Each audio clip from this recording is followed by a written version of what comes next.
Victoria Gonzalez de Lucchia, Anna Smith, Here. Christine Maurer, Here. Trish Bodie, Here. Sade Fashokun, Here. Francesca Romans, Here. Paul Gauthier. Here. It is 6:15 p.m. and with the quorum of the board present, I call this meeting of the Leander ISD Board of Trustees to order. And now we will start with our Pledge of Allegiance. It is my pleasure to welcome Cadet Landry Elliott Knox of the Lone Star Company Navy Junior ROTC at Vista Ridge High School, go Rangers, to lead the Pledge of Allegiance and Texas Pledge. Cadet Knox is a 10th grade student and an active member of the Lone Star Company's academic and cybersecurity teams. Cadet Knox takes pride in serving the community as a volunteer at Veterans Memorial Park and local Adopt a Road cleanups. He has completed in several drill competitions, including NJROTC's Area 18th Brain Brawl competition, where his team won first place. Cadet Knox is a dedicated model citizen who has volunteered over 60 hours of community service. His commitment to service, sharp personal appearance, and exemplary conduct earned him the Cadet in Spotlight designation for September 2024. Cadet Knox's performance and dedication were a vital part of the Lone Star Company's success, which resulted in the unit being ranked number 2 in Texas. His actions reflect most favorably on the Lone Star Company Navy Junior ROTC, his school, and Leander ISD. Well done, Cadet Knox.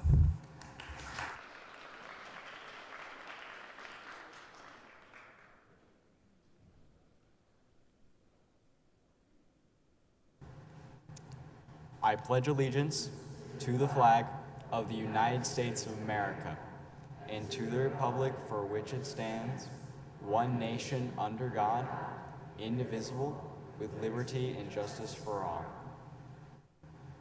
Honor the Texas flag. I pledge allegiance to thee, Texas, one state under God, one indivisible. If you would join me in a moment of silence, please.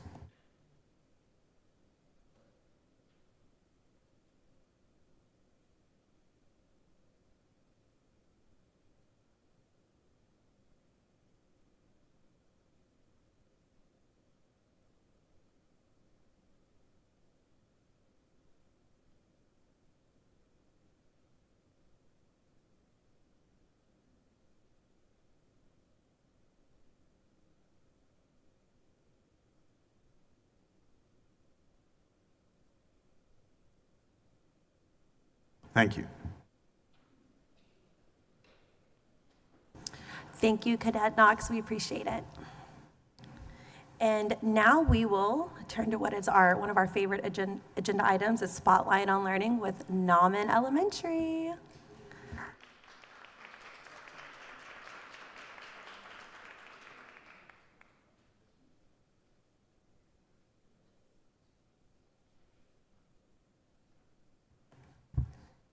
Hi, my name is Justin, and I go to Nauman. Okay. They're so ready to talk to you. Good evening, Madam President, Board of Trustees, and Dr. Gearing. It's my pleasure tonight to be here with this amazing group of students. These students are representatives of our campus's robotics team and our student council. And so it's amazing to have these enrichment opportunities and also opportunities to be leaders. And so they're going to talk to you about how these activities have really empowered them as students. I also want to thank our sponsors, who are Nadia De La Cruz and Michelle Stearns. And Ms. Stearns actually has a few words to say about Student Council, and then we'll hear from the students. Hello, my name is Michelle Stearns, and I teach 3rd grade at Nauman, and I'm the sponsor of the Student Council. Nauman Student Council is a committee that focuses on empowering our students to be leaders on our campus and within our community. These students acquire leadership skills by planning exciting events at Nauman for the students and their families, helping facilitate school-wide assemblies, and organizing fundraisers to support our school and the Cedar Park community. They represent the voice of our student body and are looked up to by their peers and learners. Our nights have the opportunity to run in the 3rd, 4th, and 5th grade, so I am here with a couple of our representatives. We have a total of 11, and these are our 3 that are representing here tonight. And for the first time ever, I am going to introduce our student president, Gloria Short. Oh, my name is Gloria, and this is my second year as a student council representative at Nauman Elementary School. Last year, we sold $500 worth of flowers, had lots of fun spirit weeks, and helped the school with their needs. I love being in student council because I get to meet new people in student council and help around the school with my fellow representatives. My name is Parker, and I am a student council representative for 4th grade. This is my second year in student council. To get into student council, you have to make a speech and a poster. We have to present in front of the class, and the class has to vote. Last year, we planned fun events and fundraisers and helped the kindergartners read. I am looking forward to helping around the school and classrooms at Nauman Elementary.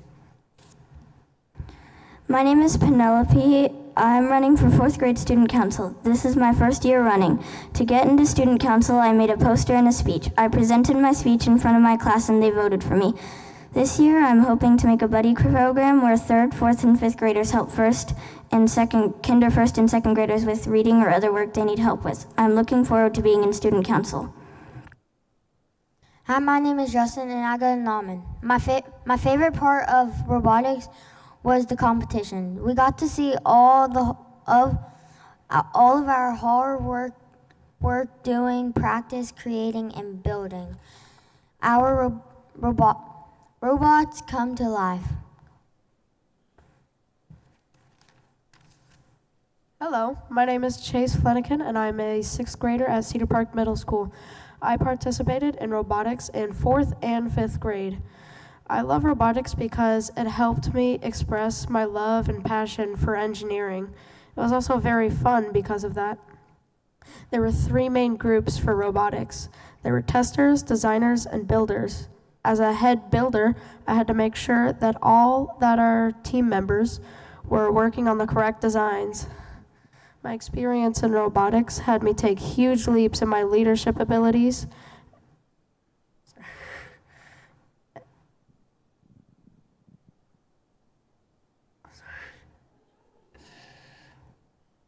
My experience in the robotics club has given me confidence in my role as a leader. This year, I was elected as project manager in my 6th grade STEM class. As a future engineer, I thank you for programs like robotics. Engineering will be our future.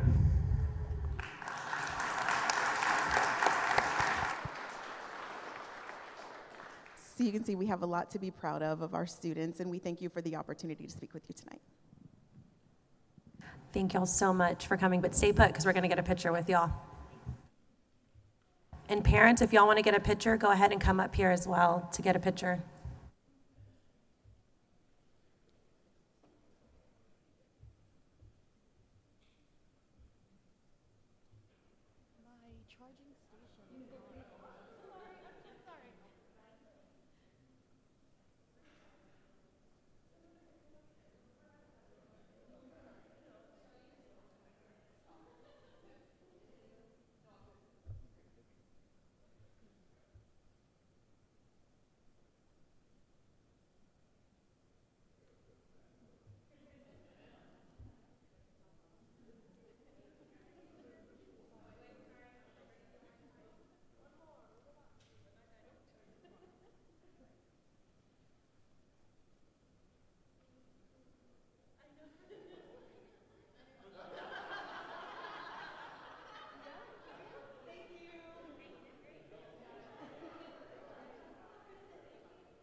Is it working now?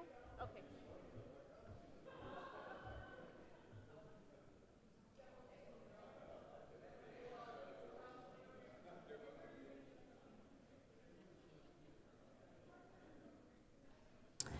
And now we will move to the citizen comments portion of our agenda. Nope. Wait. Wait. Just kidding, y'all. It is video recognitions. It's Custodian Appreciation Week, and next we're going to watch a video recognizing LASD's incredible custodian team.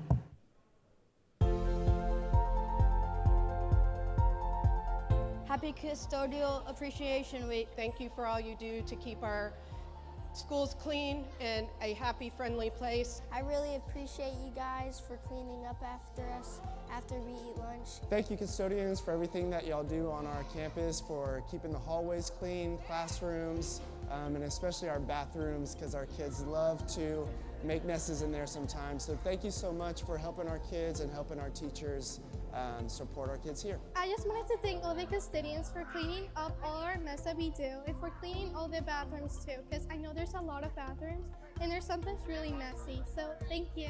And especially during the summers when it's hot and you are super busy and our schools are always ready for our new year and our new students. I know they put in a lot of hard work both all night and during the day. We really appreciate it. Shout out to Felix at Cedar Park Middle School.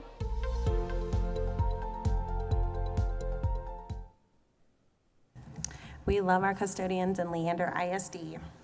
And now we will go to citizens' comments. Next is the citizens' comments portion of our agenda, and before I invite the first speaker to the podium, we will watch a short introductory video. Hi, my name is Isabel, and I'm a senior at Glen High School. The district and the Board of Trustees are the local government body responsible for serving the educational needs of all school children, like me and my friends here at Leander Independent School District. Their mission is to cultivate each individual student while creating a safe and supportive environment. The board is now taking up the citizen comment agenda item. This is dedicated time during this meeting to hear from the whole community, and the entire LISD family is listening. The district believes that Leander family thrives when we ensure a welcoming, safe, and caring environment. To our speakers, before you speak, we hope you have read the guidelines specified in the board operating procedures and BED local. The board wants to hear from everyone. Please be mindful of your conduct and the example you are choosing to set when presenting complex information. Remember that school children of all ages may participate in board meetings, either by watching them online or you might even see some of us in the audience. Still, remember that there are other ways you can communicate with the board. You can send them an email or just tell them that you would like to chat sometime. When the board president calls your number, remember, watch the timer and focus your remarks to the time allotted. We know it can be hard, but please, conclude your comments when you hear the chime. Speaker number 1.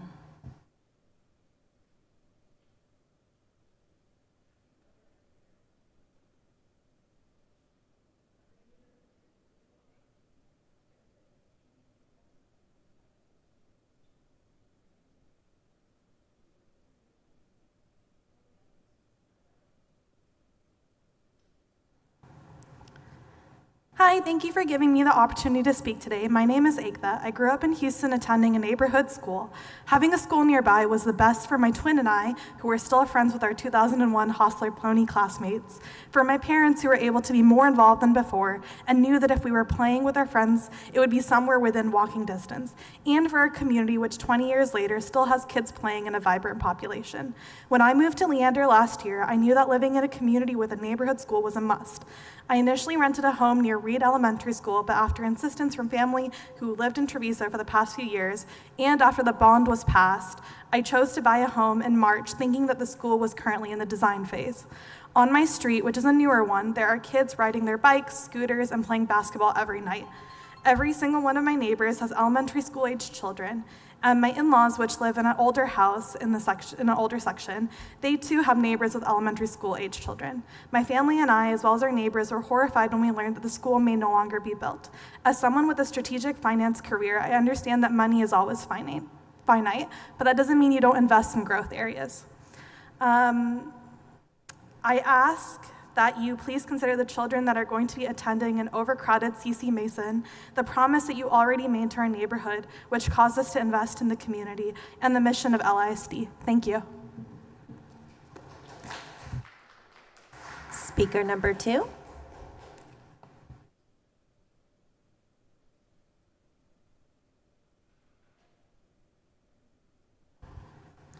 Good evening. This is Arun Somasundaram from Treviso, and I firmly believe in public school system. I recently came to know about some reports that school number 32 that's been supposed to be built in Treviso neighborhood is being reconsidered. I came here to stress the need of building the school as planned.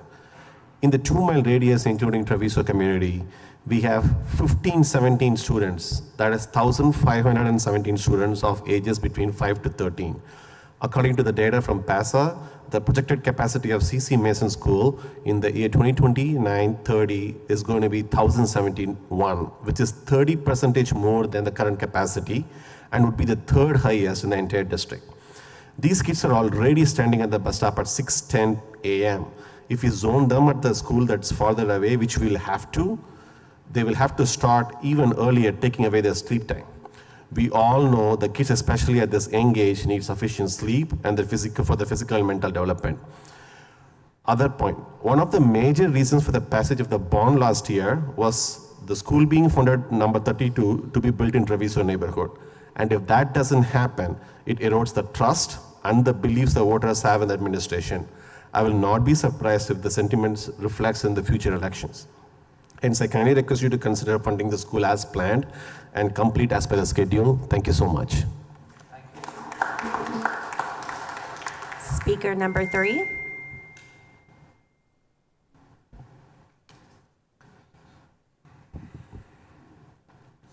Hello, board members. My name is Mohammed Yusuf. I'm a resident of Treviso community, and I'm here to stress on building an elementary school in the Treviso community. We are a family of 4 kids. They are aged 9, 6, 3, and 1 year old.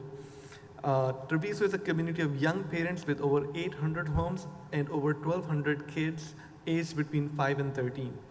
I believe in public school system, and I want to actively participate in different programs ranging from robotics, soccer, and badminton.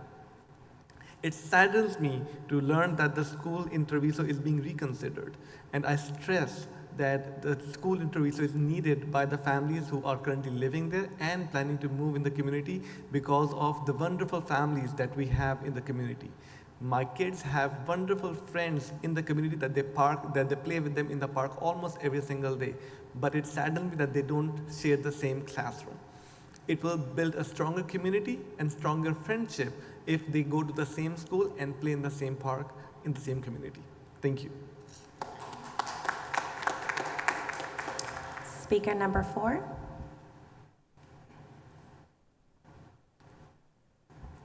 The green button.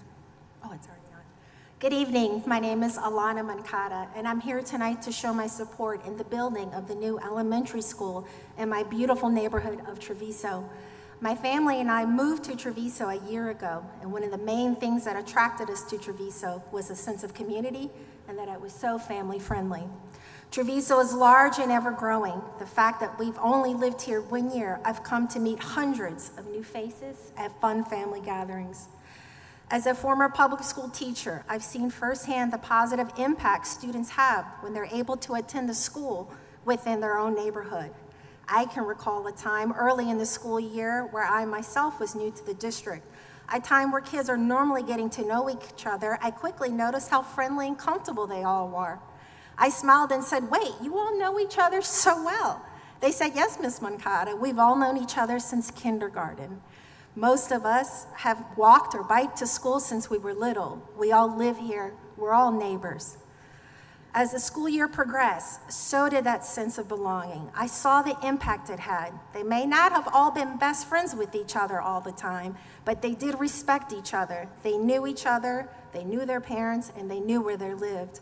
When kids feel like they're a part of a community, that's when we're able to foster learning. When they feel safe, when they feel like they belong. And that's the vision I want for the children of Treviso. Thank you.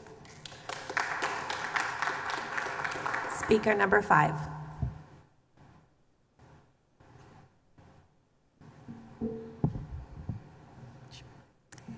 Good evening. I'm here tonight as a resident of the Treviso neighborhood, and I urge you to prioritize the construction of Elementary School 32 in Treviso as soon as possible. Our community has been eagerly awaiting the school, which was part of the 2023 bond, and we believe it's vital to meet the needs of our rapidly growing neighborhood. Treviso is unique, and I'm not confident in the demographer's info gathering on the future construction. We already have over 1,900 homes completed, and we expect an additional 900 homes in the coming years. These are large family homes with children waiting for their neighborhood school to be built. And in the meantime, many of these families are choosing to send their children to private or charter schools. The City of Leander's Economic Development Team created a demographer's report for Treviso, which shows approximately 1,500 school-aged children currently residing within the neighborhood. So clearly there's more to come, especially considering most of the upcoming lots are estate lots, which are going to have some very large homes built on them. I am also concerned that the demographer's report doesn't fully capture the specific needs of our community. The growth is real and it's ongoing, and it would be unfortunate for the district to be swayed by those in the community who were against the 2023 bond and are now attempting to stall the very projects it was meant to fund. We need to ensure Treviso families are given the resources and the schools that we were promised. I worry if the district doesn't start on the school now, we're going to get to a point where it's going to be too late and the costs are only going to increase. We're asking the board to approve the start of ES 32 as soon as possible. Thank you for your consideration. And that concludes our citizen comments for tonight. And now we will move to consent agenda items. Board members, do you have any motions related to consent agenda items? I move the consent agenda items be approved as presented. I second. I have a motion by Francesca, a second by Christine. All in favor? 6 ayes. Motion passes. All right, Dr. Gehring, you're up for your superintendent report. Thank you, Madam President. All right, we're going to start tonight with a guest, actually. So I actually got a request. This is some pictures from our student superintendent advisory group. They are planning to come and see you in May for a little longer report. But at the first meeting of the year of the entire group, some of the leaders came to me afterwards and asked if they could come and just give some interim remarks to the board instead of waiting all the way till the end of the year about what they've been doing as leadership. And then also just, I don't know what else they're going to say, actually. So this is Alexander, and he is going to just give a quick update on where SASAC is. Good evening, everyone. So I'm pleased to report that we had our very first successful meeting of the year at Rouse High School recently. And during that meeting, we discussed several issues we've observed, that everyone's observed, throughout the campus, and identified a set of common challenges that we plan to address throughout this year. And I'm currently here to inform you of the focus groups we're going to be working with. We call them Problatunities, and we are planning to establish to make sure all of our goals this year have been tackled by the end of the year. So some of the key issues we will be addressing are bathrooms, so we usually hear a lot about that. So improving the cleanliness and restoring trust in a lot of the students for using the restrooms throughout the school. Academic inclusivity, so managing academic-related stress and addressing GPA competition to foster a healthier learning environment so students aren't stressing way too much about their GPAs and their class ranks. Mental health also kind of ties into that, and we want to make sure there's enhancing support for the students for their well-being and resilience. For flex time, it varies between schools what it's called. For Rouse, it could be called Advocate. For Vista Ridge, it's Ranger time, and some schools don't have it at all. And we want to make sure all the students in the district will have their own sort of flex time, which will be optimizing for their academic support, extracurriculars, and personal growth. And then lastly, we're looking for a sustainability group, which will expand recycling and promote eco-friendly practices across the campuses. So we aim to present tangible progress and metrics on these efforts by the end of the academic year. And for example, when I helped start the bathroom initiative last year, we created a student work order form, so students were able to fill it out whenever they noticed a problem in their restroom or something was broken. And this form has just been recently instated at Rouse at the beginning of the year, and so far we have at least 16 responses to that form, and those fixes have been made very quickly. So it is my goal, for at least for that group, we are trying to get that out to the rest of the district, including middle schools and elementary schools, by the end of the year. And we hope to expand that system, like I just said. I would like to thank you all for your time and this opportunity where we're able to present to you guys, and also for you guys to support us in this activity. I know the rest of the group, even though they're not here with us, they would like to express the same thing as well. And I look forward to sharing the positive impacts of these activities later on at the end of the school year with the school board meeting. Thank you. Thank you, Alexander. Appreciate you coming out tonight. You may have seen him many times before presenting colors across the district as part of ROTC as well. Right, this Monday night, one of the iconic events of our district is Festival of Bands, and just an incredible showing of the talent and the hard work and the dedication of students and staff working together across the district. Just really, really powerful moments. And I just like the pictures that our incredible SCR staff seems to always capture. And not only that, but we have some crossovers. So this is Jason Rodriguez conducting for the Leander High School Band, but he's also a member of Student Superintendent Advisory Council. And so I love to see kids that are super involved across the district. We see this happening all over the district.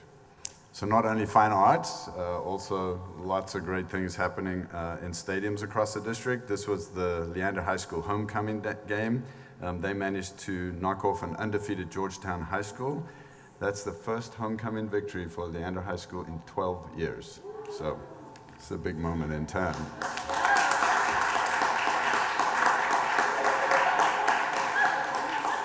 And I'll just point out that Paul Johnson was the first to applaud that for Leander High School. So next we'll get him a Leander High School shirt, I think. All right, also cross-country happening across the district. And so sometimes we tend to forget all the incredible things that are happening and how hard our kids are working. These kids are up, you'll see them early in the mornings, running around our neighborhoods, running around our schools, really working hard. I know Sade knows a lot about how this feels for these kids, but that sense of competition coming off the line at these meets is also an incredible moment for these kids. They're learning lots of life skills. They're learning lots of things, even though they're not academic in our classrooms. Volleyball, of course, as well, is happening across the district. This is Vista Ridge and Vandergrift playing. I love the fact that our schools get to compete against each other a lot of the times. The spirit of competition is strong, and yet the spirit of camaraderie and this idea of us still being one LISD is strong too. And so it's just really fun to watch what our kids are doing across the district. All right, we are wrapping up this big project, which is part of Bond May 2023, so our interactive panel deployment, and we just have some fun facts for you from our IT department. So as of right now, we have 3,400 panels that have been deployed across the district. To give you a sense of what that means, if you laid them end to end on the ground, they would stretch about 4 miles, which is a little more than those cross-country kids were running.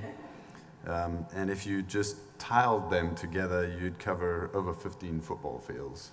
So this is a huge deployment, handled very effectively through our IT department. Actually, I love this picture because of those kids that are interacting with the panel. These are interactive panels, right? So they're not just displays like our projector screens used to be. These are designed for our kids to be interacting with them. And I just love the sense of community and camaraderie that we see in this picture as our kids are interacting with that panel, working on it. The great thing about the way these panels are deployed is they can move up and down. And so for our littles, those screens come all the way down almost to the floor. Not so great for the teacher in this case, but certainly seen a lot of that. And then I just love this sense of community that's happening in the Jenga block morning meeting in this classroom with that interactive panel. Lots of choice, number one, that you notice in this particular activity. Kids talking to each other, interacting with each other, not only with that panel. But I want to point out something specific in this particular one. You'll notice that the teacher is sitting crisscross applesauce with the kids on their level, but she's also speaking into a microphone, and right here is the speaker from that microphone to make sure that all of those kids are able to access whatever the teacher is talking about. We have lots of these across the district that are deployed, teachers using them to make sure that kids in all parts of the classroom are hearing the teacher's voice and understanding what she's or he is saying. All right. You know we love student voice, and so I want to read you this letter that I got this week in hard copy, delivered to my office from this young lady. Dear Dr. Gearing, my name is Charlotte, and I'm a third grader at Knowles Elementary. I have a problem, and I hope that you could help me with the problem. And that is that my Quest teacher, Ms. Minardi, always has meetings on Monday and Friday. And at Knowles, some kids go on Tuesday and Thursday, while others go on Monday, Wednesday, and Friday. I go to Quest on Monday, Wednesday, and Friday. And as a Quest kid, it is very upsetting when I miss Quest. And so me and my class are always missing Quest, while the others never miss a single minute. And I would like to ask you to start scheduling some meetings on Tuesdays and Thursdays. Perhaps we could do 1 month Monday and the second Tuesday, and so on, and so on. So please let me know what you think, and have a great day. Sincerely, Charlotte White. So she did. I wrote her in hard copy back because I think we sometimes lose the effectiveness of pen and paper, and just thanked her very much. Her principal is aware of this issue. Her area superintendent is aware of this issue too. And they are working diligently to try to see what can be done about making sure that kids evenly miss Quest because of district level Quest meetings that happen. So there are a lot of scheduling issues with these meetings, and the conflicts that happen all across, so it's rather complex, but we love student voice, and I just really appreciate the fact that she was prepared to go out on a limb and make her voice heard. All right, we're going to talk a little bit later in the agenda about the superintendent evaluation, and of course a big part of that is data. One of the items that we talked about when we discussed superintendent evaluation the last time was the implementation of our collaborative teams and the training and everything that's going on around those. Our fabulous data people at the district level, Emily Gray amongst others, and Brenda have been working on a dashboard to make sure that we understand what's happening with the PLCs across the district. And so this is just a small sampling that I'm showing you here because I don't want to steal their thunder necessarily. So this is just one campus, but we have this data district-wide initial thoughts from our teachers who are parts of these PLCs about where they self-assess themselves in terms of PLC Light, PLC Right, and PLC Bright. And so I just wanted you to be aware that this data is coming. We are working hard on making sure that we truly understand how this is going across the district and getting some responses from the people who have to live this every day. Coupled to that question is then, what are some key practices that we can focus on that you think would be effective in addressing what does this look like? And so we give them some choices, and then we're looking at the data to see what is our next step and how do we do that. And so this first question was about foundational practices with some ideas about what to do there. And then we asked them about each of the questions, the 4 questions of the professional learning community model, to see where they're at.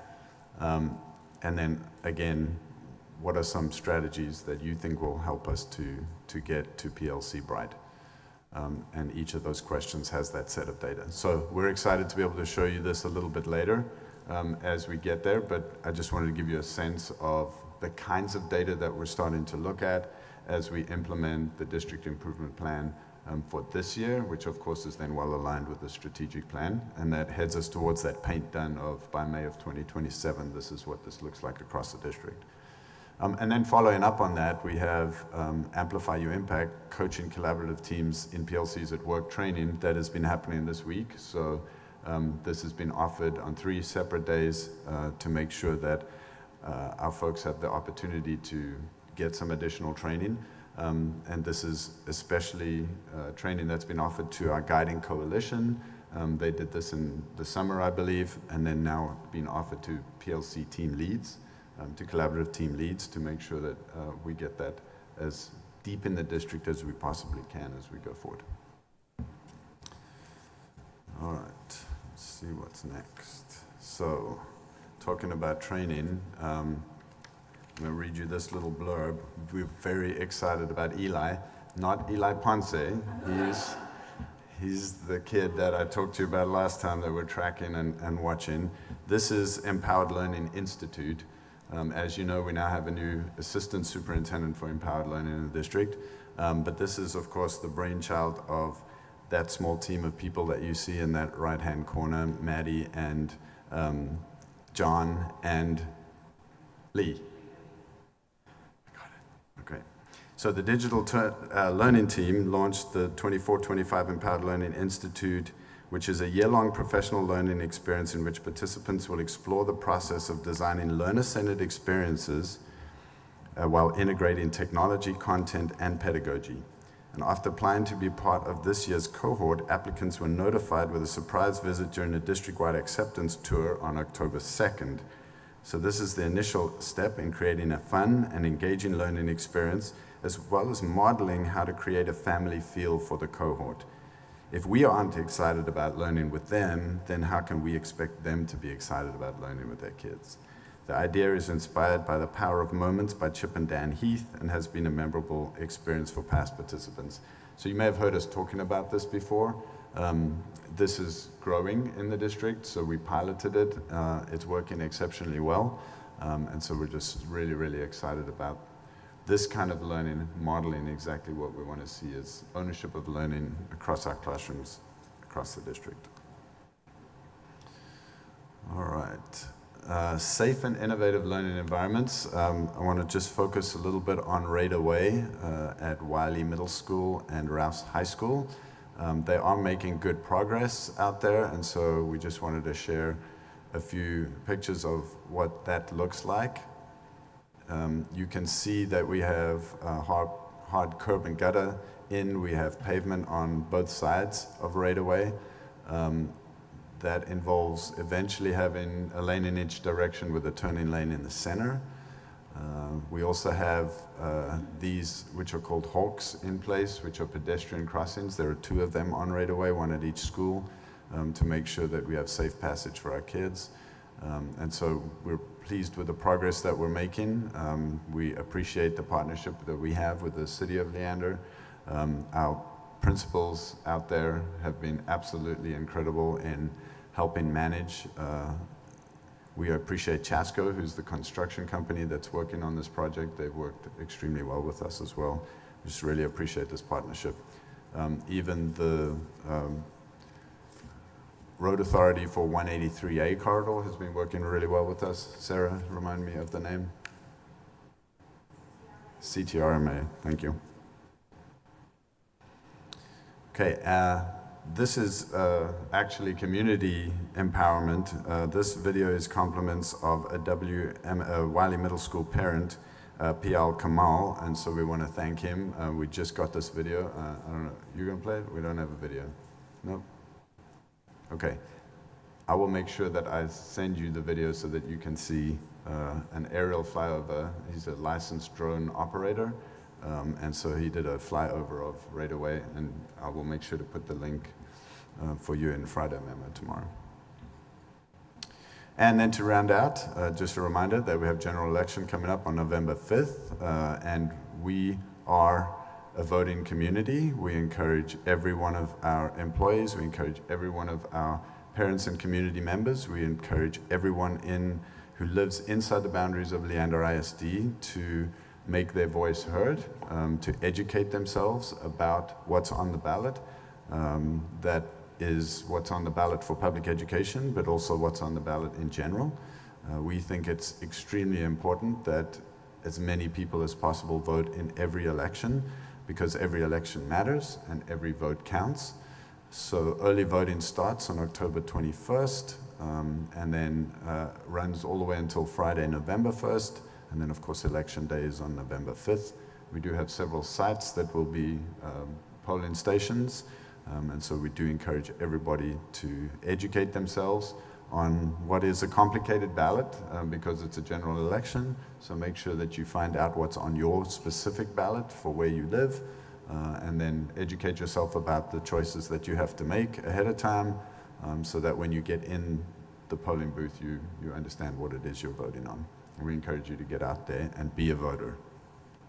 All right, thank you very much. I have a question.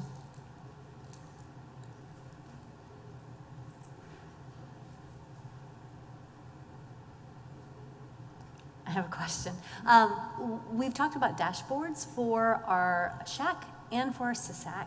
I just wanted to follow up on that. That is still something that's going to be implemented so we can monitor the progress of the CSAC of like as things are getting implemented. And I might have missed it, so that's fine too. Just tell me where to find it. Dr. Grissom.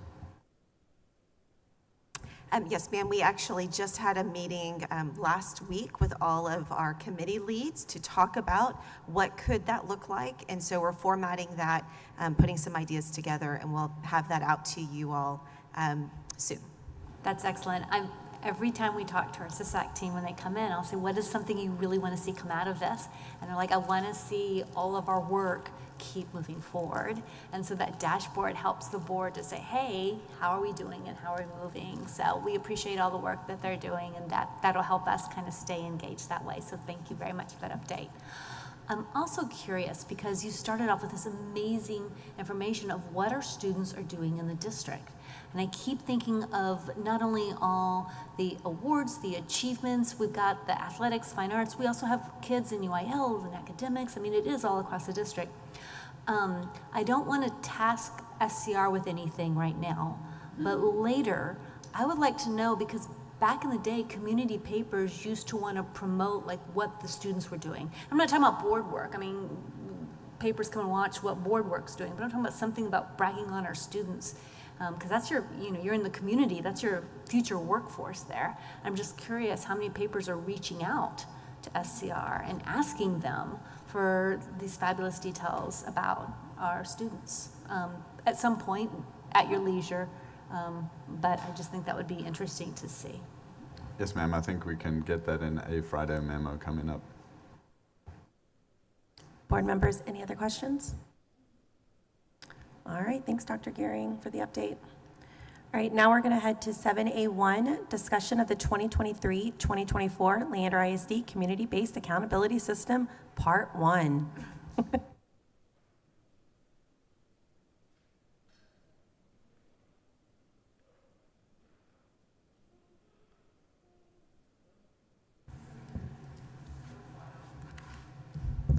Part 1 sounds so like, ooh, what's coming? I mean, I'm ready. Let's see what y'all got. It's a movie. It's part 1. Right? Right? Good evening, Madam President, Board of Trustees, Dr. Gehring. As we said, it is part 1 of our community-based accountability system. So we want to thank you for welcoming us to share this, not only this report that you have in your folders this evening, but really most importantly, to share a glimpse into really a part of the Leander ISD story. So something was said yesterday. I had the opportunity to be at a conference with many districts who are engaging in this work as well. And one of the comments that really resonated with me yesterday morning was, we oftentimes as school districts, we share out information that has numbers in it. So, but what is, if it's a number 7, number 82, whatever it is, that number does not have meaning without that story with it, oftentimes. And so this is that part tonight that we are sharing within our part 1 of, this is a part of a story. And so you're going to see numbers in that report, but you're also going to see items that help share much more than a number. So our desire tonight is to really build capacity with our community on why Leander ISD engages in a community-based accountability system. We want to share some highlights from goal 1 and 2. As we are looking at all 5 goals, we will share goals 3, 4, and 5 at our next time together. And this is from our 23-24 Community-Based Accountability System report. We want to introduce the new Leander ISD Community Campus profiles this evening as well.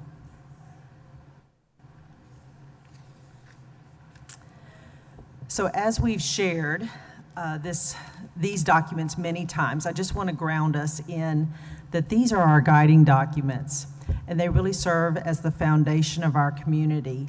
So as we engage in this community-based accountability system work, we really keep these documents really as our North Star. It's really saying, how are we holding ourselves accountable to who we want to be, what we want to do, and how we want to live and serve within our community. So again, this visual is a great visual that you've seen many times, but I just wanted to bring it up because when we talk about that community-based accountability system, we talk about our 5-year strategic plan, but that community-based accountability system is a part of how we're holding ourselves accountable. This is what we're saying. If this is our plan, these are the things within it that we're going to hold ourselves accountable to for our community, along with certainly our district and campus improvement plans, which are our 1-year work toward that plan. So our community-based accountability system is centered around 5 of our goal areas and our focus areas and our goals. So as we engage in this tonight, I just want to take us back a few years. I wanted to remind us, because sometimes it just keeps going and we have to think about where did we start, and remind our community that this was based on hopes and dreams of our community. So I want to take us back to pre-COVID for just a second. We asked our community, and we did it through different feeder pattern meetings, if you remember, and we asked our community what is it you really want for your child, for your children in our system? What do you want them to experience? How would you see that vision coming to life? And that's where we actually started to develop with our strategic plan. We started to develop our goal areas, and that's how we're holding ourselves accountable to that. And so as we go through a couple of the next slides, we will show you that it is multiple measures that we actually look at to actually ask ourselves and to say, how are we holding ourselves accountable to our community's hopes and dreams? So this is a slide that we've actually shared before. Normally on tonight, we would actually be combining this with our state accountability report. And 2023 and 24, the report has been delayed. And that's fine because we have plenty to talk about within our system. So when we think about how are we holding ourselves accountable, when we look at each of those 5 goal areas in yellow on the left, you will see that our state accountability addresses some of the components within goal 1 and 4. But look to the right in that dark blue and how many other things that we say, we heard you, community. We know what you're asking for. And we actually came back after COVID and re-asked again if those were still their hopes and dreams. And so these are some of the, not all, but some of the components that are formative and summative measures that are included within our community-based accountability system. So one of the things that, that I just think about is we are not, as a system, anti-accountability. We are actually looking at many additional measures, many more measures than just our state accountability. So we are holding ourselves to a much higher degree and to many more measures than just that state accountability.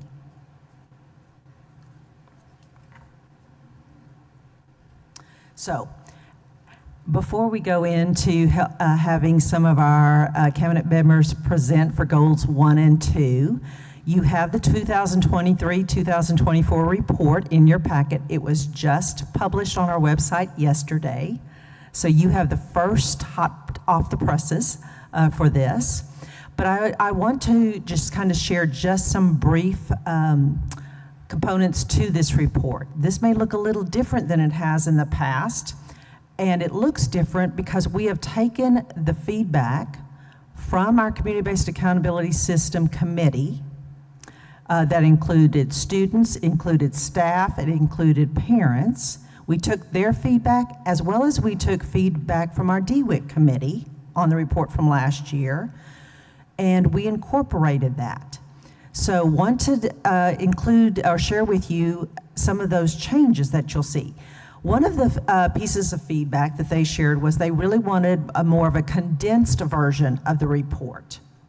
And so we shortened that report, but they also wanted the opportunity to look deeper into the data. So we can't have all of the data in it and have a condensed version. So what you'll see in there this year is we have QR codes. So when you come to a goal area, and so we've done some highlights and we've shared some of those highlights, but we've provided QR codes so you may dig deeper into the data as you review this report.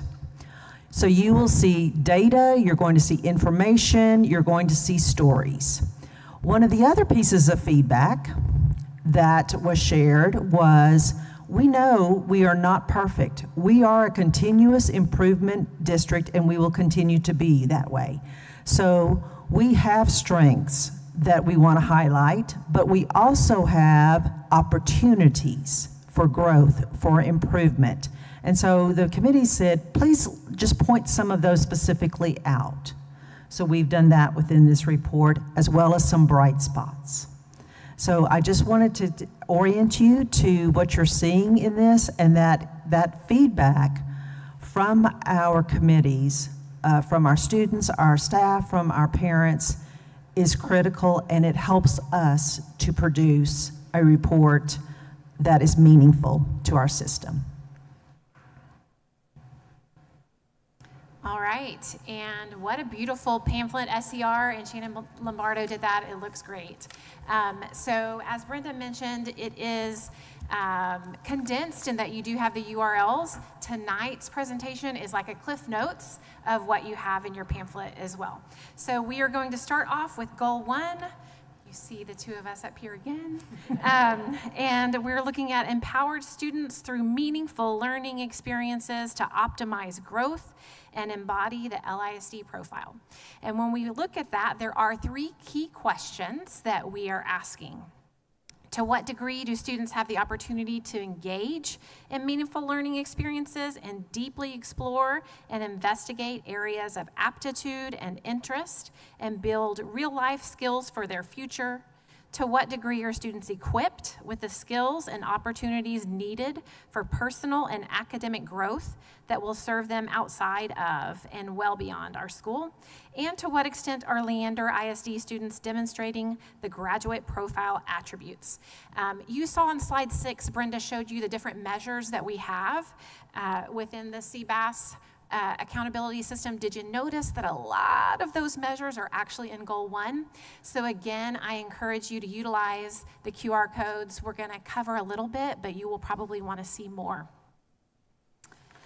All right, so starting, we will look at opportunity and ownership, and we're going to start with a piece of data. My child has the opportunity to set goals and track their progress, and as you're looking at the data, you will see that we do have primarily a stable system. We are going to have some data that has some uptick and then some slight variations from there as well. When we look at what it means to have opportunity and ownership, we are encouraging students to both set personal and academic goals. If you look at the kiddo to the right, he is actually showing you his personal mission statement. And within that data notebook, he is tracking goals, also developing that system for self-discipline. What is it that I have achieved? Reflect on those achievements. What can I do better? And that fosters that mindset, that growth mindset, and then the lifelong set of resilience. And Brenda mentioned that we had the pamphlets highlight some strengths. So to start with, let's look at a strength. This year, we had a significant increase in industry-based certifications, we were already high. We went from like 3,400 and we gained over 1,000 certifications this year. We also had a wide variety of opportunities where we offered students that they could pursue their interests and passions through CTE, extra, and co-curricular programs of studies and advanced courses.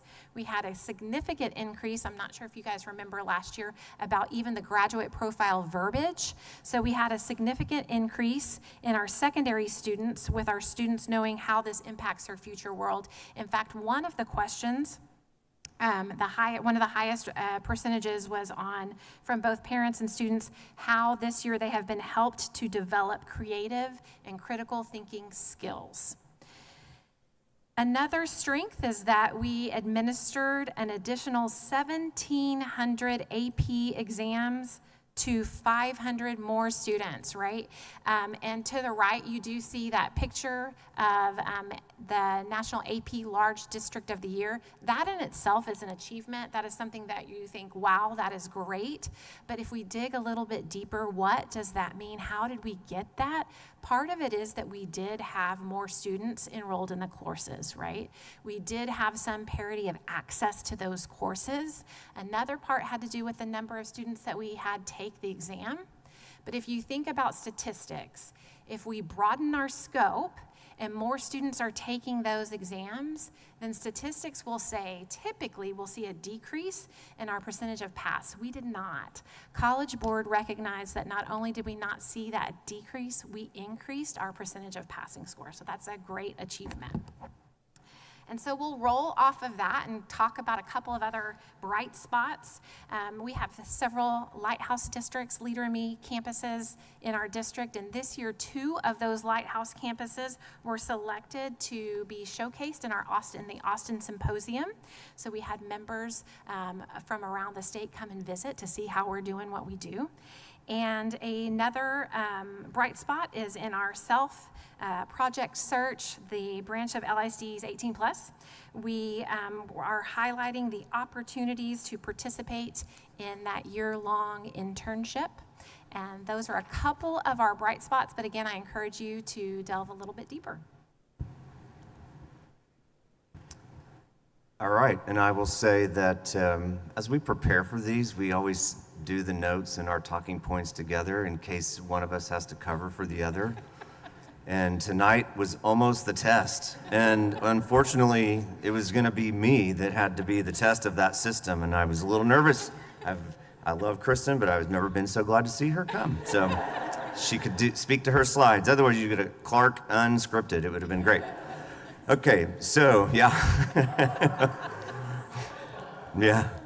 So just like Kristen highlighted some of our strengths, there are also opportunities that emerge in this data. And you see on this slide on the right side that even though each of these areas you see an increase in the responses from our students about how they're collaborating, pursuing their passions and interests in class, as well as engaging in hands-on learning, it's still an opportunity, particularly at our secondary level. And I think some of that is about their experience, but also sometimes their perception of their experience as well. So those are definitely areas that we're focusing on, and we'll talk a little bit more about what we're doing to address that. As you know, there is alignment between our the community-based accountability and our strategic plan and our district improvement plan. So the district improvement plan is a one-year measure of time that we are addressing some of this data that was provided to us by students. So we'll talk about some of the DIP strategies to address these opportunities that you see on this slide. Additionally, we aren't talking about campus-based, but just to point out, as this data is broken out by campuses, they are addressing it in their campus improvement plans as well. I think that's an important piece to note that indicates the alignment across the system of how this all works together. So this has become... Can you just pop back there 1 second? I sure can. Sorry. I just think the N is important to look at here. This is secondary students who don't always answer surveys well. Yeah. So we added an extra 2,000 students that answered this, so they jumped from 9,400 to 11,400 students who answered that survey, and then those numbers increased as well. Still increased. It's just important to understand that that plays a big part into this as well. So it is an opportunity for improvement, but it's also improving in their strength there as well. So as you know, we have talked many times with you about our focus on the professional learning communities and our collaborative teams. And this slide we have used numerous times in various presentations to demonstrate how there are levels of collaboration and responsibility, collective responsibility at all levels of the organization, starting with this board, our executive leadership, district office staff, campus leadership, and teachers and students and their families as well. So this speaks to our ability to address these needs that were identified in the previous slide almost in a class or by course level, as teachers are working collaboratively to, as a team focused on the implementation guide that guides them through that. They are able to respond and design instruction and learning that is more relevant to teachers on a day-to-day basis. So that is an ongoing focus in our district. Sorry, I keep jumping in. That's all right, go right ahead. I just love that they've taken the graphic that I hand drew for you a little while ago and made it like really professional. But remember, this is going from preparing students for something to helping students prepare themselves for anything.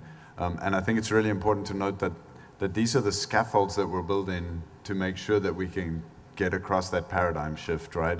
And I want to point out very specifically, Chris mentioned this, but on the left side, that green, it looks green to me, I don't know what color it is, but is district leadership and board of trustees collaborative team. So understand that when we talk about PLC, as a district, we're a professional learning community, but even this board is one of the collaborative teams that's part of that learning journey and absolutely critical to this work. And so we thank you for your support and being part of that scaffold that helps us to make this transformation across. And now I'm going to jump in too. You made the slide, so you get to jump in. Thank you. I think it's so important to also note that you see the arrows going both ways, right? Why is that? It's because we're constantly supporting each other. We are having that interdependence with each other, and it's sometimes it's going forward, sometimes it's taking a step back to go forward again, right? And so it's very important that each piece in there, each block, is representing a collaborative team. And we've said this before, if we take one of those out, we no longer have that strength. So each block in there and each collaborative team provides that strength for our system to help our students not just prepare for something, but help our students help themselves prepare for anything. And so then as we move into talking specifically about the one-year plan and this year's district improvement plan to address some of the feedback from our survey data, again, we've talked about the focus district-wide on collaborative teams, but I think it's also important to note that deep levels of learning and ownership are embedded within that process. So if you remember the implementation guide that we shared with you, that's also the guide that teachers are giving us feedback that Dr. Gearing shared earlier.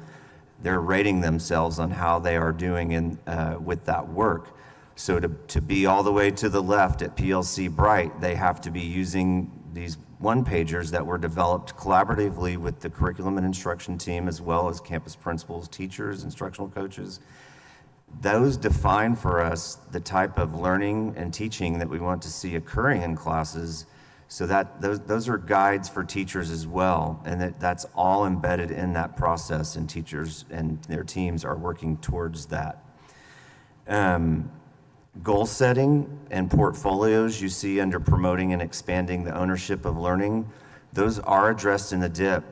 There are many schools, teachers across Leander ISD that are doing this work.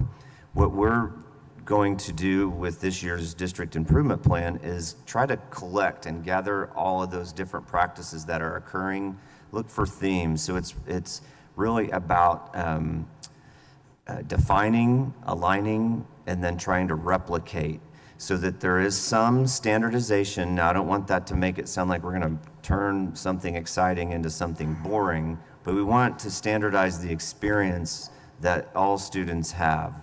And the best way to do that is to gather all those ideas that are currently being put into place across our district. We have very creative teachers and administrators. They're doing a lot of great things.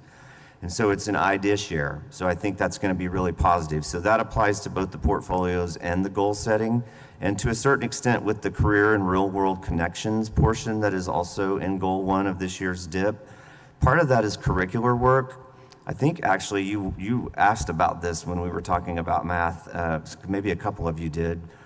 We want to embed real world connections, primarily career options that tie to specific things that students are learning. So if they're learning specific TEKs in math, what is a career or a real world application of that? I know I really understood fractions when I took SHOP in 8th grade. So those types of things in core content areas. But then also trying to define, align, and replicate good practice in terms of things like career fairs and how are we exposing kids, bringing in guest speakers,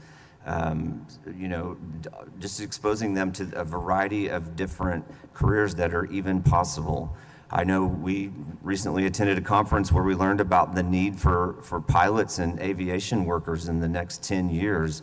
We're going to have a shortage of 700,000 pilots in the next 10 years, I believe it was, just in the United States alone, even more worldwide. So exposing kids to that, and every pilot that spoke on this panel we heard said that they were inspired to be a pilot by some experience at school. Somebody came and talked to them, they heard somebody at an assembly, a teacher mentioned it in a class. It all started in a school. And so there's a lot of power in that and connecting it to the learning that is going on in the classrooms. All right, I think we're moving to goal 2 now. We are, so I would like to at this time welcome up our cabinet members who will be sharing goal 2, empowered staff, with you.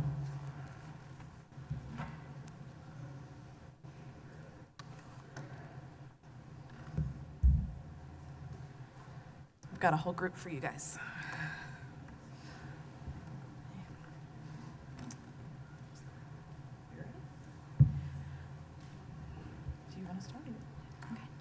All right, thank you guys for the opportunity to visit with you about our empowered staff, goal 2.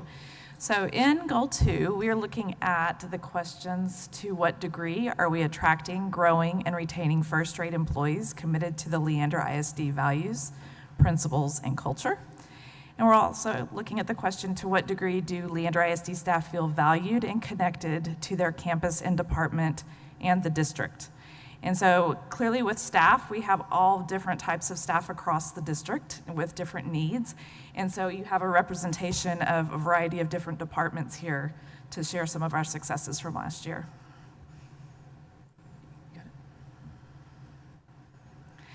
So one of the very first things you think of when you think about empowered staff is how do we get great educators and great staff members here? And so last year, we continued our recruitment efforts with job fairs. We continued and enhanced our opportunities with visiting with colleges and universities. We went as far as Alabama, so first time to go out of the state and look and visit with people. Our recruiters do a great job of going to campuses and talking with education classes, not just about LISD, but the career of teaching in general. And then we take the opportunity to really get out to community events so that we can recruit not just teachers, but instructional assistants, custodians, substitutes, transportation, all of the different areas that we have to have in order to meet the needs of our students. Another important part of that is fostering connections. And so, as you know, we have continued to really embed into our Ready, Set, Teach programs at the high schools. Our recruiters go and do some professional development with those students, and we're really excited about some of them actually coming back and working with our students as teachers. We're also looking at ways that we can help promote from within and look at current employees who maybe have a bachelor's degree but not a teaching certificate, or even other opportunities outside of teaching to support our students and staff on campuses and in departments. We are enhancing our connections with alternative certification programs because, as Tiffany told you at the last meeting, it's getting harder and harder to get certified. with the different prerequisites that are required, as well as the requirements within the programs. And so we're working really closely with them to understand the requirements and figure out what that means for their program, so that as we're looking for candidates, we can actually guide and support them in those decisions that they're making. And then finally, a new thing for this coming year, this school year, we actually have a partnership with UTeach in an effort to increase our math, science, and STEM teachers. We have 8 teachers that are in our partnership program with UTeach. They're currently in the classrooms teaching math and science for us. And it's an extensive UT program where they're getting a lot of professional development and support as they gain their certification. So we're super excited about moving forward for next year.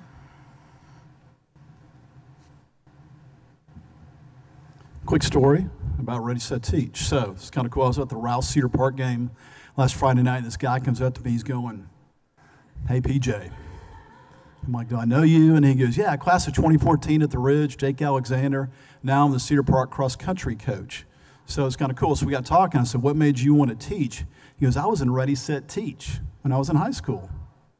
And I said, "That's pretty cool." And he goes, "If you want me to come talk to somebody, I'd love to." So he sends me an email, and he's all excited about it. So he may come to a board meeting at some point. I don't know.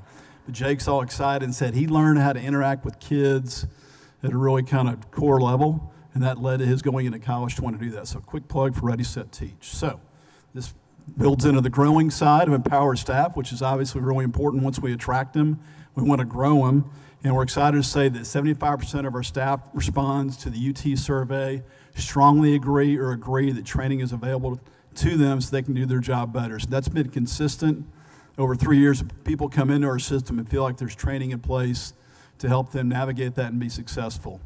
A lot of the things we do, a lot of professional learning opportunities, professional learning communities. We've talked a lot about that tonight, but beginning last spring, kind of piggyback on what Dr. Gehring referenced, the PLC Guiding Coalition did a lot of really good work to kind of continue the momentum and traction for this. And there have been numerous things that have happened, culminating in the last 3 days with the training, the Amplify Your Impact training that was done. So really excited about that. Every campus continues to have instructional coaches, pays enormous dividends, and then mentor program. Every new to profession person in our district has a mentor that kind of helps to guide them through the first year. You know, if you can teach it, help a teacher, first and second year especially, usually they can get enough momentum to where they continue with that. So that's really important. Also, every new principal has a mentor as well. That's been a great thing that Angela Hodges and her team have worked on to really make that meaningful. So I love that. And I want to highlight these next 6 bullet points, which have been amazing, I think, leadership growth in our district, which is cool. So Aspiring Administrator Academy.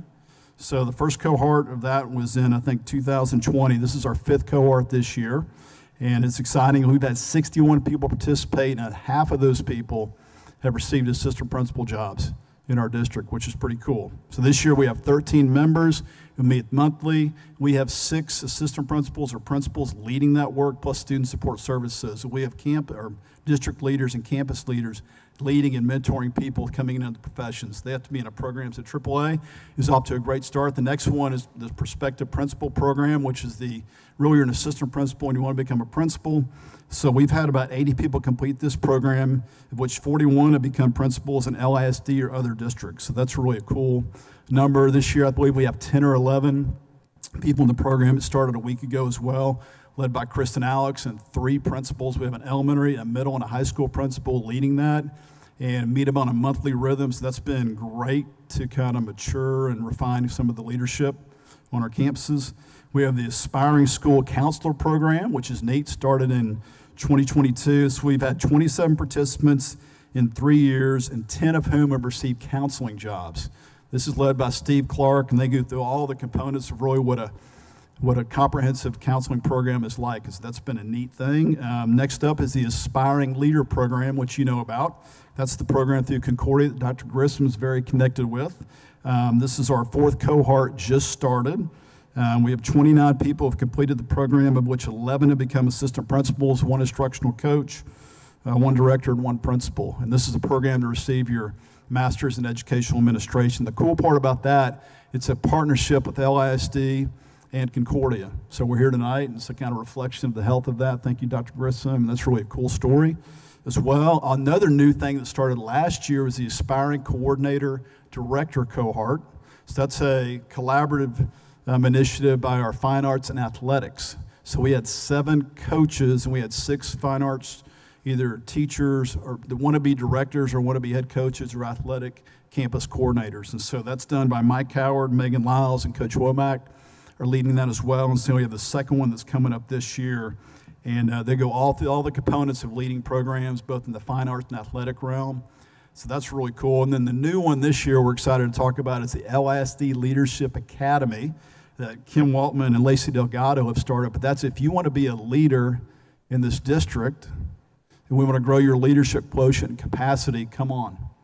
So we had our first meeting this past Tuesday night, and we had 36 people that attended. And here's kind of the cool reflection of that group. It's we have people that are made up of special ed teachers, operational staff, teachers from every level are part of that. We have instructional assistants that are part of that. We have technology people. We have transportation, document production center, finance, all those. Yeah, I know, that's what I said. You're shaking your head. Same thing. I'm like, this is really cool. It was. And so I think that's there's going to be 5 sessions, and they said it was amazing. So I've been in the district 20 years, and what's cool is for a long time we did not have this. In the past 6 years, so since 2018 to this point, we've had these 6 programs come online to really cultivate amazing leadership. And so that's like a powerful story, because great leadership starts with self-leadership, right? You got to lead yourself, and you can't do that by yourself. And so just really excited about to tell the story about growing our empowered staff. Okay, so when we invest in our staff, when we grow our staff, we can retain our staff. And so I have the privilege of highlighting the turnover percentage. And as you can see, from 2020 to 2023, there is a reduction in turnover. That's a good thing. But I want to highlight in the center of the screen, just from an operations standpoint. I can't take credit for any of this, but I can take credit for being lucky enough to be part of this team and work alongside them. So I'm very proud of Brandon Evans and the Senior Executive Director of Operations and his leadership team and those operations departments that have really made a difference. They've invested in their staff, and you can see the result of that. They built a culture that wants to invest in those staff, help them along the way, and I think that we need to highlight that because there's some intentionality behind that, and I'm very proud to be part of that entire team. But you can see across the board, across the entire slide, there's a reduction in turnover, and so that's something that as a district we need to highlight.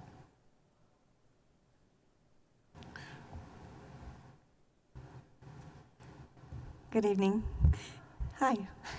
So another aspect of the goal to empower staff is the concept of making sure our staff feel valued and connected.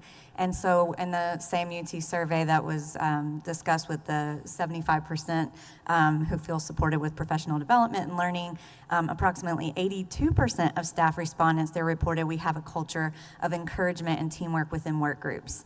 And so that shows that we have those highly collaborative, effective groups from anywhere from small group campus to whole group campus culture and climate. We have a focus on continuous improvement, as the previous slides have obviously shown. And, you know, in addition to that, some of the other pieces that we've implemented and that we continue to utilize as our programs are our appreciation weeks, our end of year celebrations, our Leave Collaborative grants, our listening sessions, and I'll pause there. The listening sessions have been really powerful.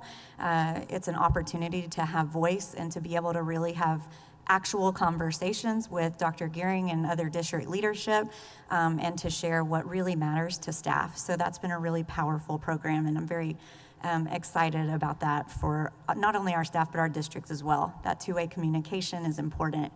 And then, of course, we have staff spotlights of the week. So it's fun to see all of those ways that we're able to celebrate. Of course, this is just a sampling. There are other things that are going on that are wonderful, as you can tell with some of the retention that we were able to highlight. That culture goes back to what Paul was talking about with the leadership development that we've invested in heavily. And you can see that all the way through to our retention data. So that's exciting. That being said, we're going to end goal 2 with the fact that there are always opportunities for growth. And that's a reality of any system that you work in. And so you've got to be open to that feedback so that we can know where those next steps are going to lie for us. So we want to highlight a couple of pieces of feedback for you and let you know some of those continued efforts that we're going to be making as we move forward in this process. So compensation is probably the most regular piece of feedback we receive from our staff, and their heads nodding. 11% of staff, as you see on this slide, responded feeling that their pay doesn't keep, only 11% feel that their pay keeps pace with the cost of living. So it's a high percentage that feel otherwise. In that regard, we have retained the services of a third party to conduct a full-scale salary review for every salary scale, including stipends. We're working and partnering with that consultant to provide that data and for us to really dig into that work. So you'll be hearing more about that as the months go by. And that's one piece of feedback that we've taken to heart, and we're working hard to see if there's any ways that we can help support and listen to that feedback with actual actions instead of words. Another piece of staff feedback is work-life balance. 57% of staff respondents agree that their work environment does support that balance, and that's not a bad number. I think that's a pretty positive number, but that's something we want to see increase and we want to focus on. That does start with modeling at the leadership level and actually following up. And, sometimes it's kicking people out of where they are, whether it's their classrooms or their desks or what they're doing, telling them to go home and be with their families. So that's something that we'll continue to have a focus on as an opportunity for growth as we move forward in the process for improvement. The most important stakeholders that we need to make sure that we're hearing the voice from our students, because that's all why we're here. And so inside of the instructional methods, we have some feedback that the students some of them were somewhat dissatisfied with maybe the quality of teaching they received. Digging deeper, some of them cited a need for differing teaching methods. There was a lack of engagement. And, we're working very hard, and we've talked a lot about that student ownership. And to have that, you also have to be facilitating that ownership and helping them to know how to engage and work toward that goal alongside of the students. So as you can see, the PLCs and all the things that Paul spoke to tonight are efforts at improving directly that feedback that we've received from students. And so we continue to work toward that because those are the ones who really matter, and those are the reason that we're all here. Okay.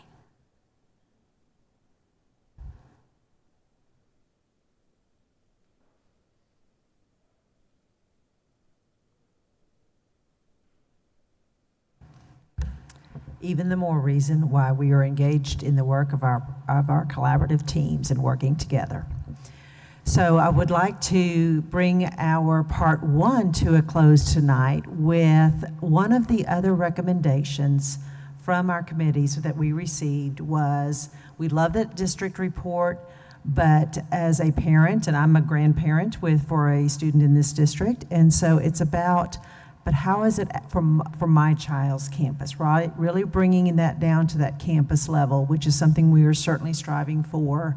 Had a great conversation just this morning with the team about how we can look forward to that in the future. So it was a wonderful opportunity, and we had 3 pilot campuses. We had Vista Ridge High School under the direction of Dr. Keith Morgan, Cedar Park Middle School with Lauren Meeks, and Parkside Elementary with Kelly Lumen. And so they were true partners, and they played in the sandbox, as I call it, right? So we had this vision of what we wanted to bring, but we also wanted to pilot it and determine what's working, what's not working. And so we are going to continue to play in that sandbox with some other campuses who have shown a desire to also have this vision come to life for their campus. And we're going to be continuously looking at improvement. This is a piece that we think is really important for each campus. We want something for our system, but we want to also provide that autonomy for our campuses. But this is a great opportunity as we have prospective parents and students coming in to our system to get a slight glimpse into that campus. And so we always welcome feedback. We certainly will be taking these back to the committee this year and gathering feedback of how can we continuously improve. So as we close out part one this evening of empowered student learning and empowered staff, we hope that we've provided you with some information, not just numbers, but also stories to help us bring a better understanding of the stories that happen in Leander ISD. And as we shared in the report, it is a work in progress, and we will continue to strive for the very best. Wow, thank y'all. That was amazing. All right, board members, we're going to share the mic because I think we all have quite a few things to add to this. So Christine's going to get us started. Okay, so just a quick observation. Slide 12, if you don't mind.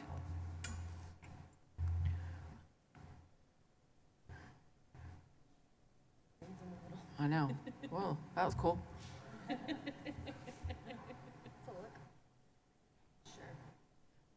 I mean, we'll get the gist. It's fine.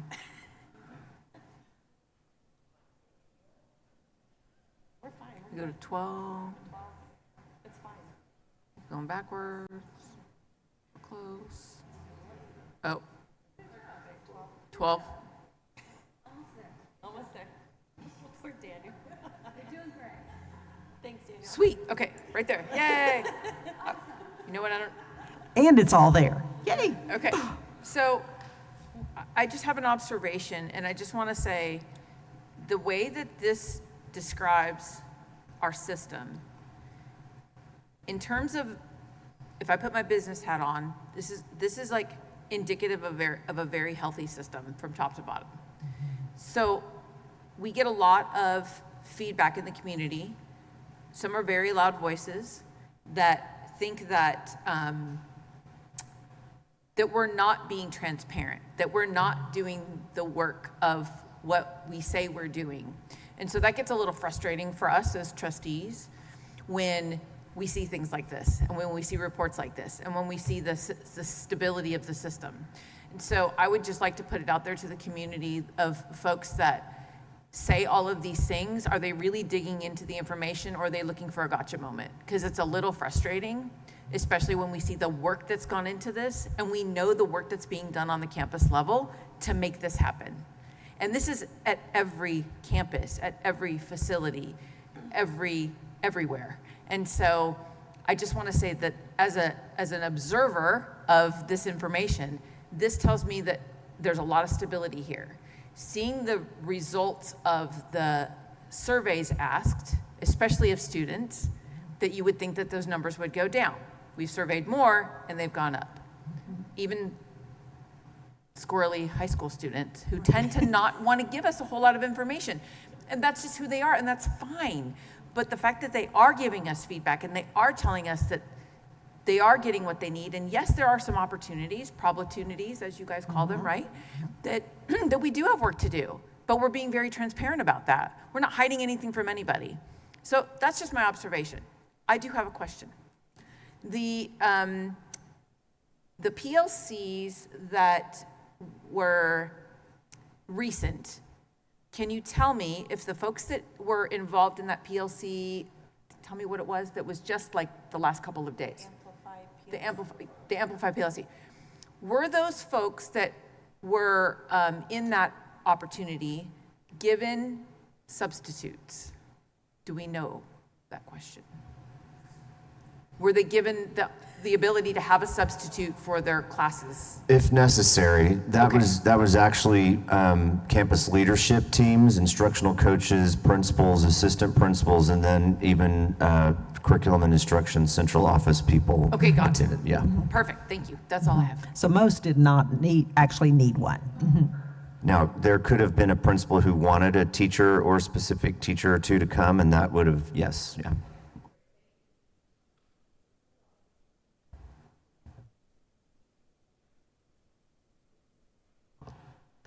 So mine's more of a comment, slide 16.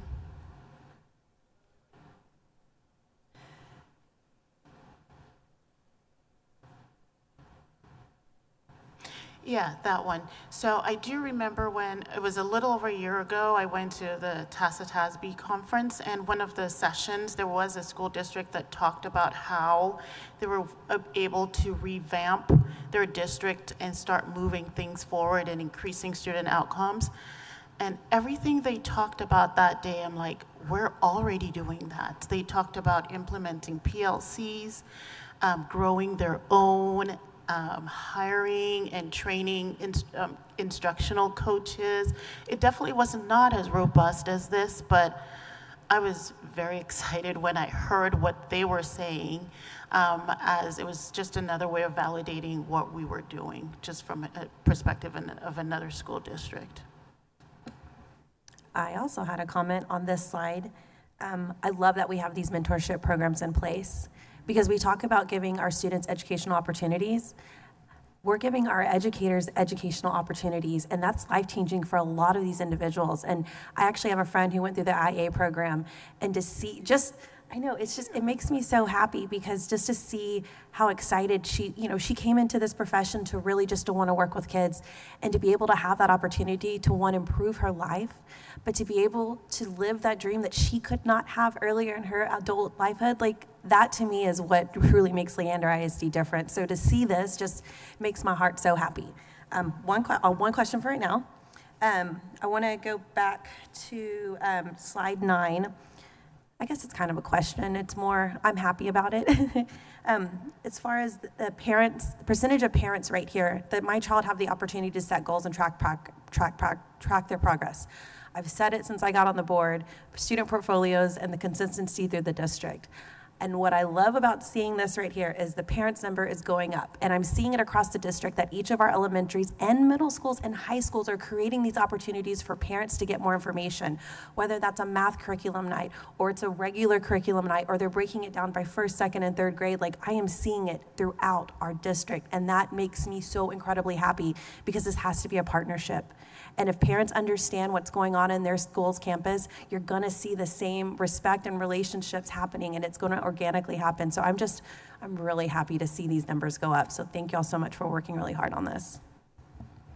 And to the previous slide that you were referencing, right, with the opportunities, I think that's really what speaks to me as well. When we talk about empowered learning, we want it for our students, but we also want it for our adults in the system, right? And so we want that partnership, and what a beautiful model for our students when our adults are also engaged in that learning and setting goals and setting intentions. So this is why I like to wait, because y'all take out some of my questions and comments. I'm like, man, we are just narrowing it down here. Yeah, but sometimes that'll work. First of all, this is not lost on me of how much work and hours and time and, I mean, from SCR, from the committee, and I remember our previous CBAS, and we were getting close, and I'd be like, okay, this does what you're talking about. We're telling a story, and I love the tear sheets for our campuses, because how often do we get from people, oh, I'm thinking of moving into your community, what do you know about this campus? And now we have a sheet that goes, well, here you go. Now you've got a quick update.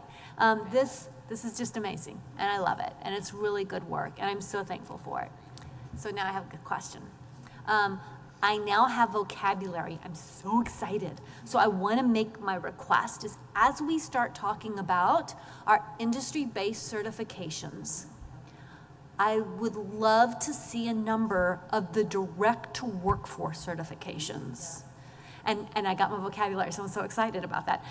We're talking about things like the OSHA 10, the OSHA 30, the NCCER Core, the NCCER Carpentry 1, 2, Electrical 1, 2. We are giving these to our students. They are acquiring them. And I'm not saying the number is large or small. I'm not trying to, I think it's important we know the number. Right? I'm not saying we need any specific number. We just want to know what our students are doing, because this preparation, Anna and I were at an event where we got to see the workforce is already hiring our students. Our students are using this, and they might go straight into career, or this may be something that helps propel them as they're getting a college degree. Either way, having those director workforce certification numbers somewhere highlighted and pointed out, I think is really important for our district to know, because that's a different level, that's a different thing, and it's important to promote that. Absolutely, thank you so much. Board member, any more questions? No? I just have a couple of observations, if I may. Number one, it's really jumped out to me this year is the alignment, especially in the professional learning across the district. So you saw on slide 16, there's multiple different programs for multiple different people, but they're all coming together. All the arrows are pointing in the same direction, and I think that has really been powerful, especially in our collaborative team learning. The professional learning we have on the learning and innovation side of the house is so strongly aligned and stepping through every progression of that, that it's been remarkable this year and really has stood out to me. And then the other thing I just want to say is it struck me as we were sitting here that this is a model portfolio of the district. And that is exactly what we want our kids to have too, all of our learners in the system to have, is a model portfolio that they can put their best foot forward to whatever audience it is that they need to address. So I just want to point that out. And before we end this presentation tonight, I want to do a very special thank you to Shannon Lombardo in our school and community relations. She is amazing. So we go to her with ideas and thoughts and stories and data and information, and she makes that story come to life in a beautiful visual. So not only for our district report, but also for the campus community profiles. So a very, very special thank you to her.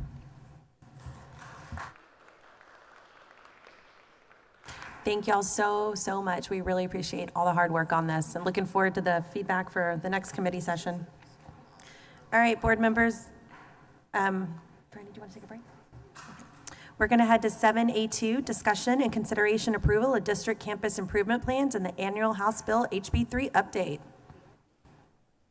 And board members, I promise Trish and I have been working and meeting and asking all of our questions.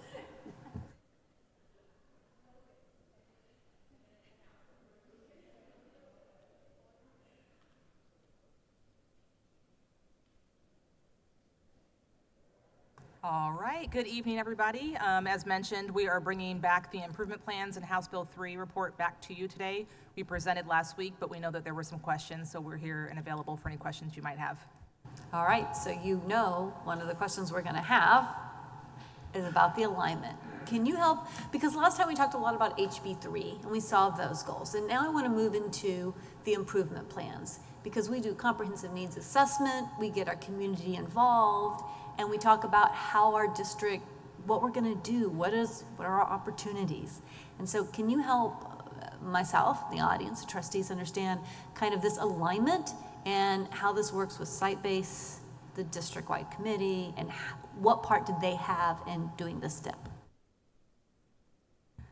Absolutely. So we did talk a little bit about this last time. There was a slide that had a little bit of a cycle, and what we would like to do is just kind of re-highlight a little bit of that, but go a little deeper into the campus improvement plan aspect of it, right? So you just heard this beautiful report about our community-based accountability system, and our DIP is that 1 year version of our big picture, our big vision that we're trying to accomplish. We're going to talk a little bit about the work that we did with DWIC, which is our district level site-based, and how we really made sure that we asked them a lot of questions and really asked them to prioritize what they wanted to see in our district improvement plan as it aligned to the strategic plan. And then from there, we made sure that we took that feedback and we iterated to make sure that we had a plan, but our campuses also, we want to make sure that our campus improvement plans inform our district improvement plans as well. And so a lot of what we've been talking about, we already started this work last year, Brenda and I, of just like progressively walking campus leaders through how to best analyze where they need to start. And so this year, we're actually going to beef that up even more, right? And make sure that we're side by side with our campuses. The minute that they have data in their hands and available, we're going to provide workshop opportunities, sit right next to them and talk about, here's the data you have for your campus. What needs are you seeing? We'll be there to ask questions and guide them through that. and all through the lens of what we've laid out in our district improvement plan. And so that helps us with that alignment. The other thing that we mentioned 2 weeks ago that I want to reiterate is that you've heard almost every single board meeting about professional learning communities and what we're doing. And that is by design. And so you hopefully noticed in those campus plans that our district improvement plan talks about it very detailed, but every single campus should have a goal in there that is around collaborative teams and professional learning communities. And so there's a lot of intentionality with coaching that the area superintendent team does, with professional learning that the whole learning and innovation team does, to make sure that we are supporting campuses and ensuring that alignment with the district improvement plan.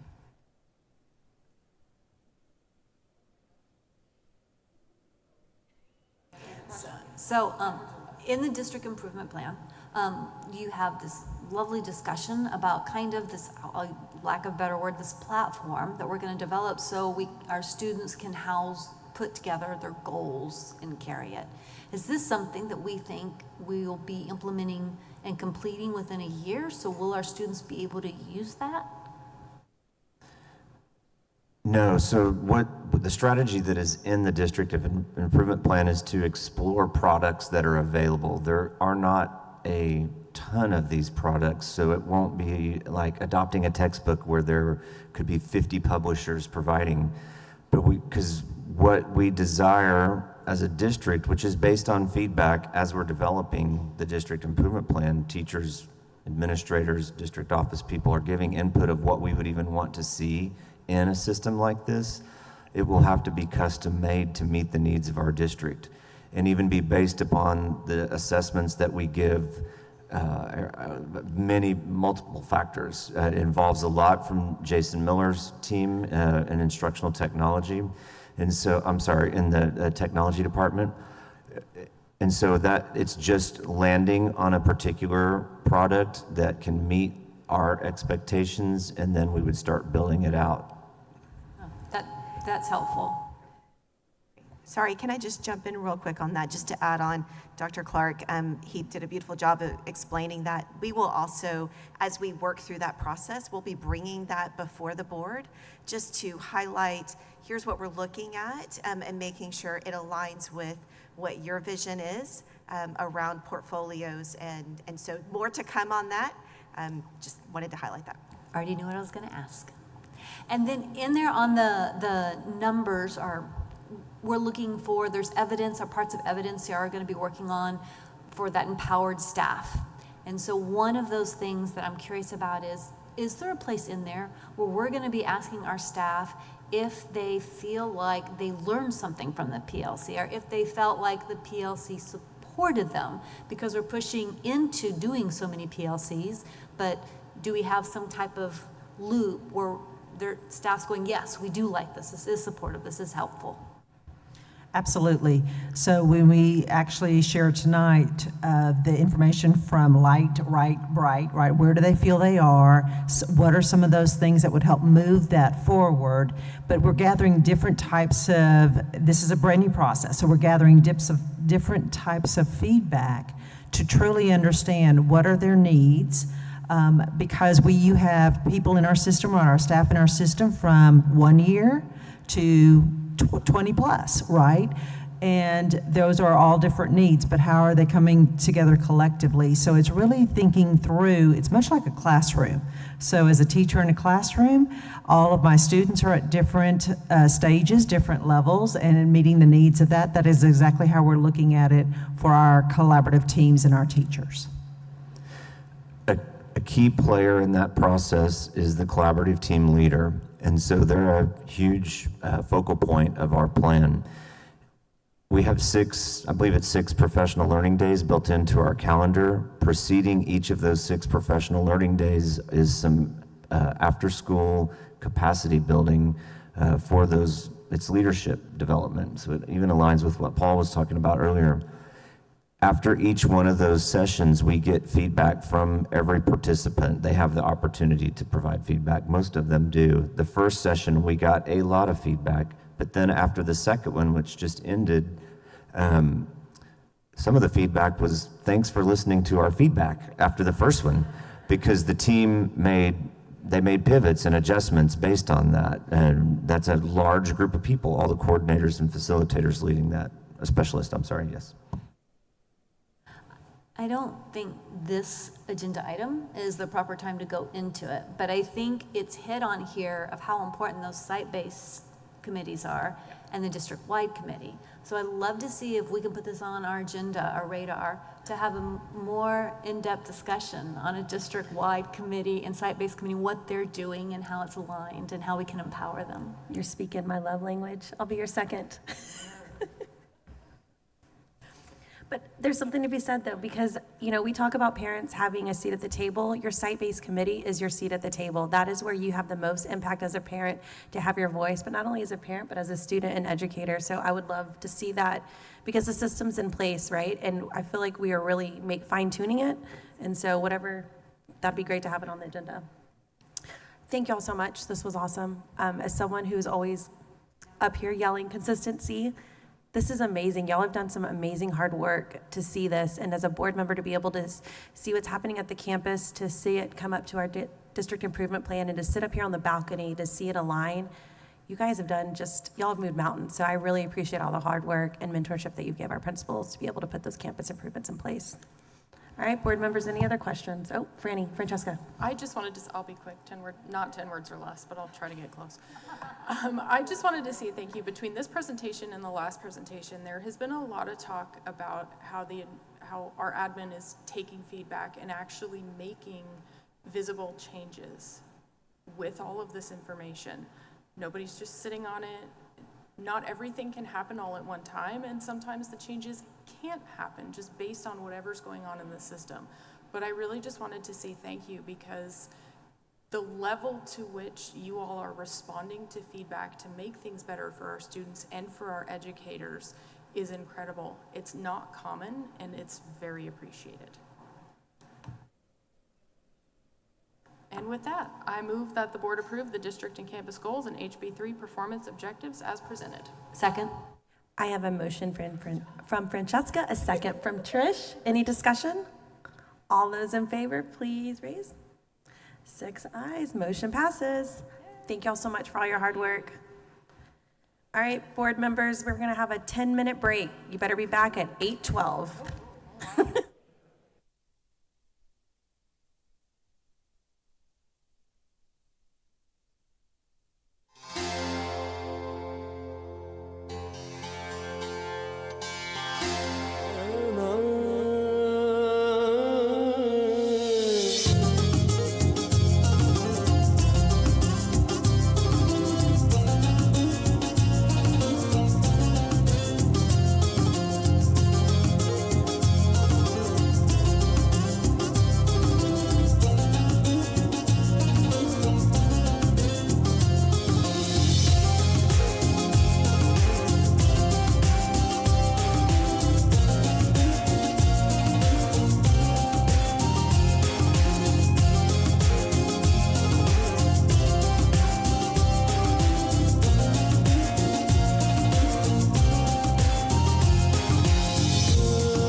And we are back from our break. And now we will head to 7B1, discussion of the 2024-2025 Superintendent Evaluation Instrument. Dr. Grissom.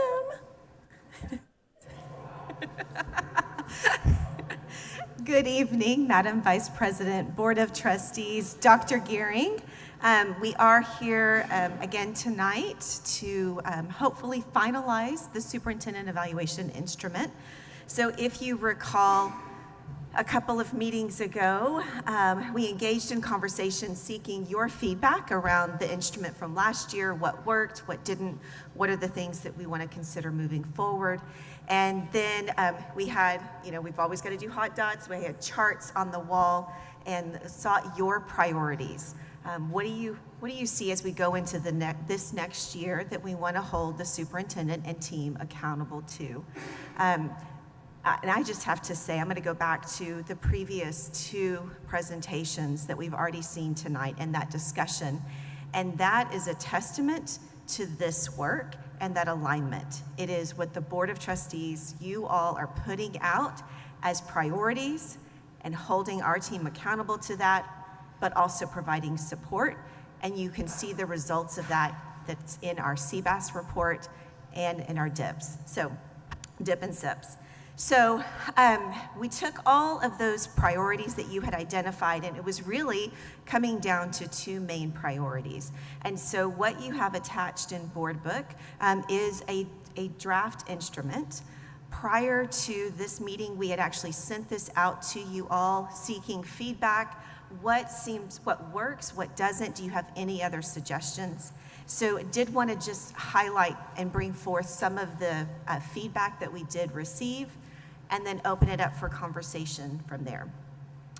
So one comment that we did receive from a couple of board members was, as we think about not only getting an empowered staff, not only getting feedback from teachers as a whole, from our staff as a whole, but also looking at a survey that is specific to the superintendent and assessing the level of support from principals and central office staff. And so that was a suggestion. So I just wanted to bring that forth and allow y'all to talk about that.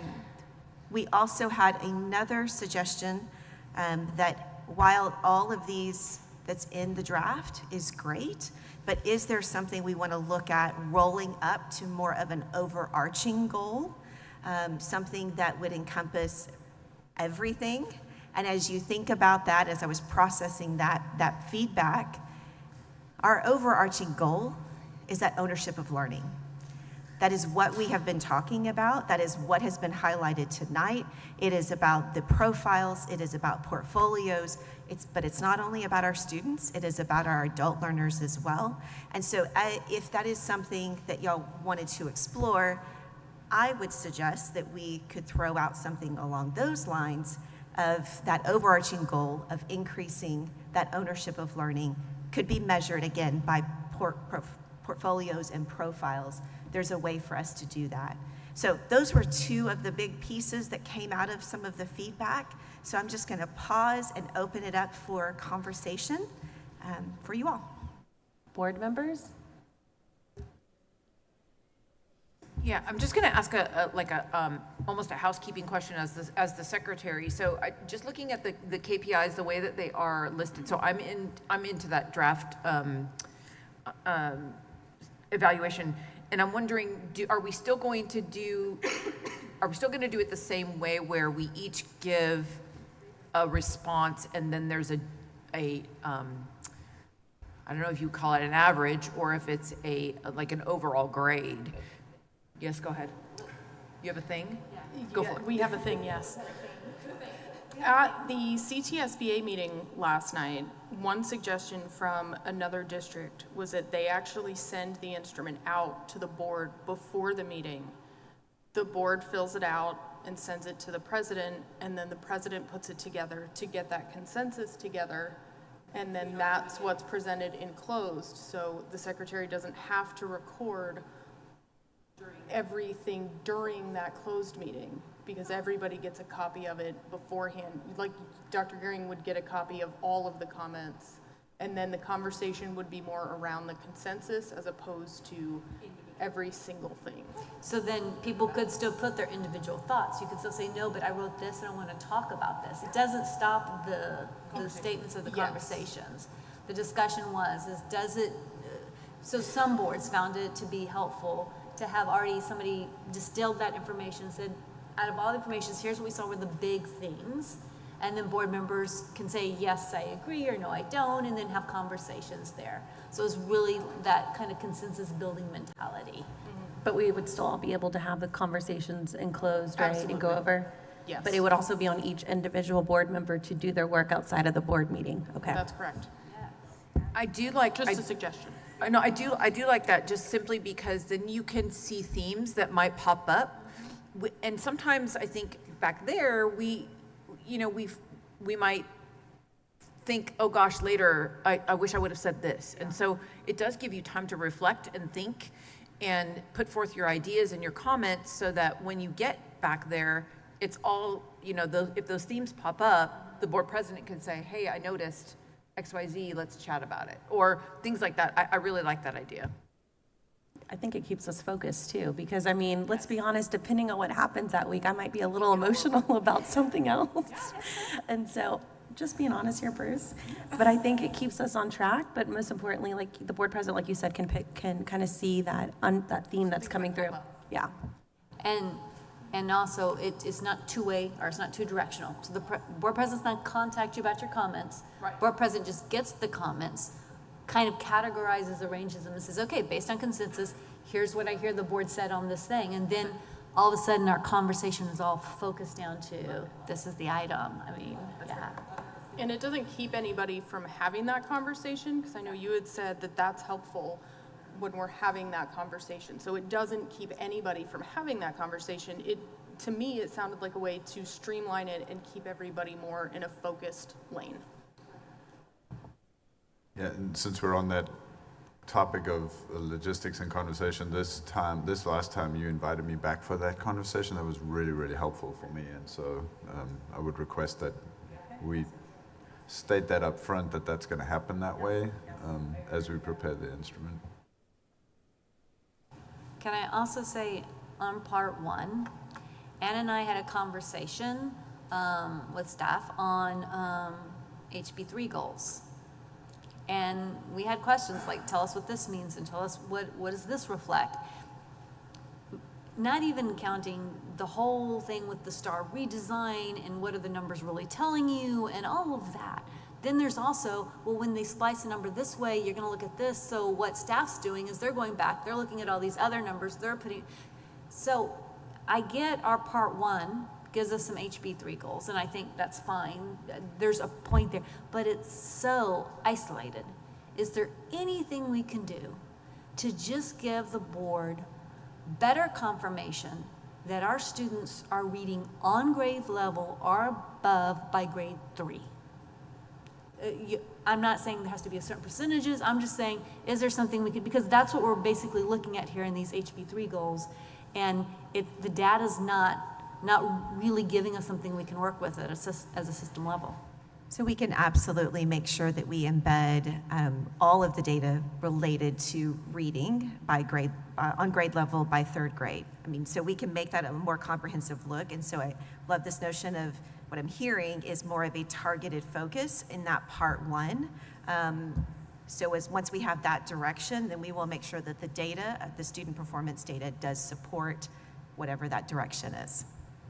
Well, and I just want to be clear. So like, if you look at what's in here on the draft, I think I'm still in the draft version. Let me just, am I still in the, yes, I'm still in the draft. So if I look at that HB3, that first graph under the literacy goal, we're already, we're beating the state. Like again, I'm gonna come back to an observation about gotcha moments on social media, is that a lot of the time we hear that, oh, our kids can't read. That's not true. Okay, so if you really look at what the state has told us where we need to be and where we really are, we're far and above it. We know we've still got work to do, but we're still far and above it. So it's one of those things where the way that you look at the data, and the way you extrapolate the data, and the way you understand the data matters. So I think that it's really important to note that while we're not where we want to be, we're making strides in the right direction.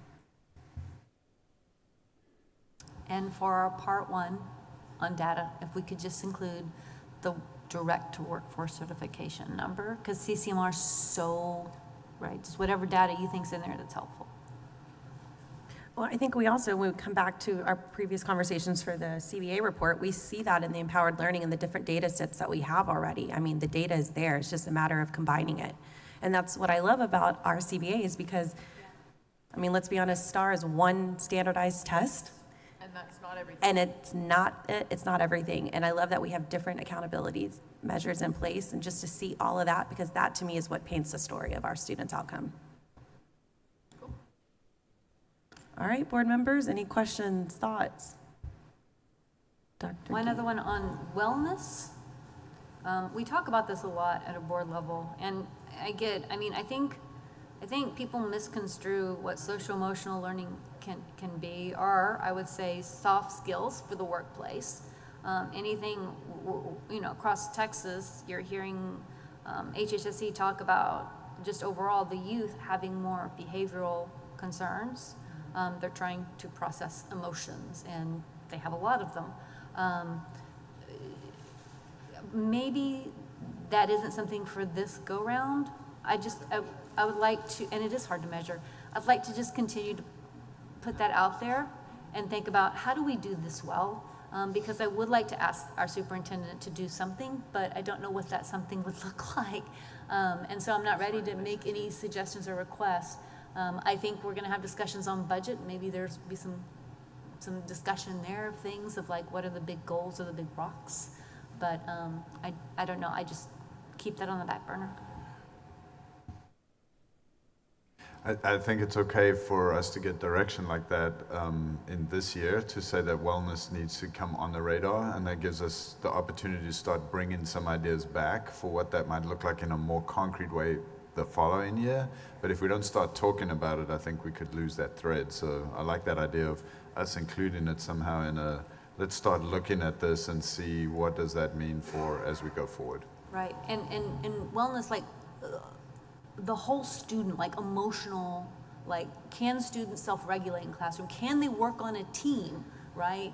Well, how do they function with other people and coordinate? I mean, this is all that workplace readiness as well as that quality of life for the student when they graduate. So it's like all those big pieces together. I think also to piggyback on that, we got to remember our behavior intervention plans, and if parents have access to those, if they're being educated on how to get that for their child, and it also goes back to our students with disabilities and the certain protections we do have to uphold. And so I like where Trisha's going with this, but I think we also need to be very, very careful on the dialogue around this matter. So this idea of ownership of learning came out in the conversation last time, and then also in some of the feedback that we've gotten. So I wonder if there's a will in the board for us to look a little bit more closely. One of the things that I think is going to be critical as we go forward as we look at profiles and personal learning plans and portfolios specifically, is at some point we're going to need a tool to manage all of that. And so I wonder if there's a direction also that the board would like to give us in the superintendent evaluation specifically to start really investigating what does that look like and start bringing back some ideas about what that tool is and how we're going to move forward as a district to connect the two things together. So what's happening this year specifically is the work on making that work happen. But if we don't prepare the tool, then by the time that's in place, it's too late to start developing the tool. And so if it's okay, we'd like to try to add something about that in the evaluation as well. I absolutely love that idea. I will make a request just to keep with our legislative priorities that came out 2 sessions ago. Again, also protecting our students' data. That's important. So it's our students' data, and it's up to them to share when they want. Can they share? Will they be able to? And I know there'll be this give and take as we work. I know, platforms will be like, no, wait, and we'll be like, no, we want to protect our students' data. So as long as we keep that centered, I think that will be excellent. I agree with Trish. I really want to do that because as a parent whose child has a portfolio, I'm glad that the feeder pattern has, we've kind of, that portfolio has moved along. But y'all know I like to jump around feeder patterns, and so I want to be able to have my student have that work go from one feeder pattern to the next. So I would really like for us to look at that, because that is essentially what's holding this together, right? So. All right, board members, any other questions, comments? If not, I need a motion. Oh, go ahead. Can you press your mic, Paul? Thank you. Sorry, I did. It popped off for a second.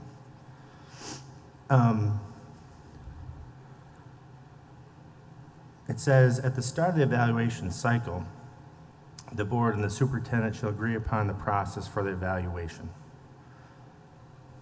How long exactly is that evaluation cycle process? We do it every quarterly?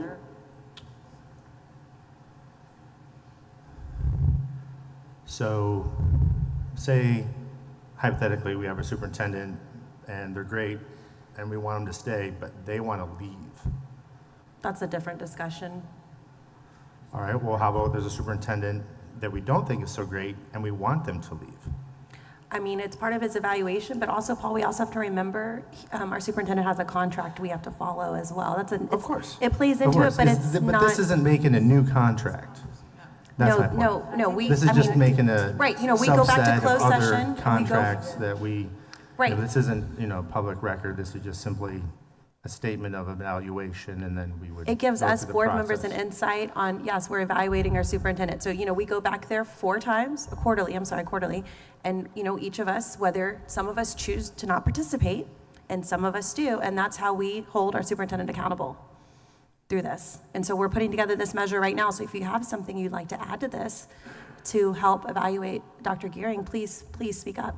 I'm just trying to clarify it for the people at home, and myself included, that this isn't an extra separate contract. This is just simply part of the evaluation process. That's all.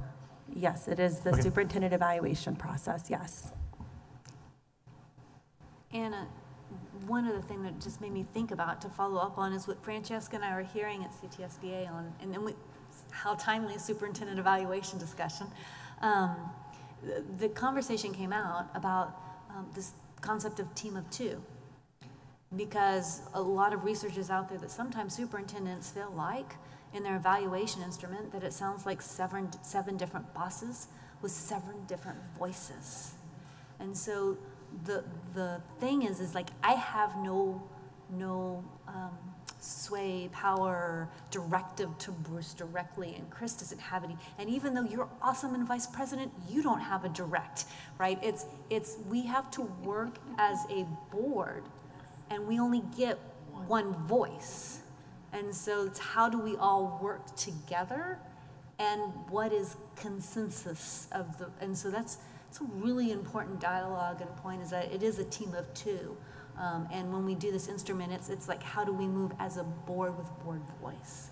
Yeah. And I feel like with the process we have, what we're going to implement, I feel like it's not so much all 6 of us yelling at you back there. It really is it is the team of two. It's Bruce and the consensus of the board. And I feel like it's not as messy as it was before. So I do appreciate the work that y'all put together and your input.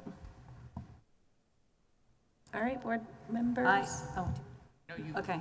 I move the board approve the 2024-2025 superintendent evaluation instrument as presented. I second. I have a motion by Trish, a second by Christine. Any discussion? All those in favor, please raise your hand. All those opposed? 5-1, motion passes. Thank you so much, Sarah, for your hard work. We're looking forward to that next superintendent evaluation.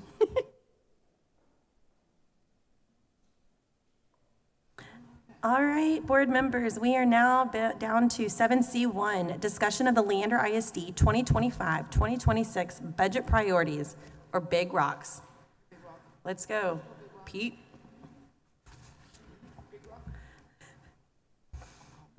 Big rock, Pete.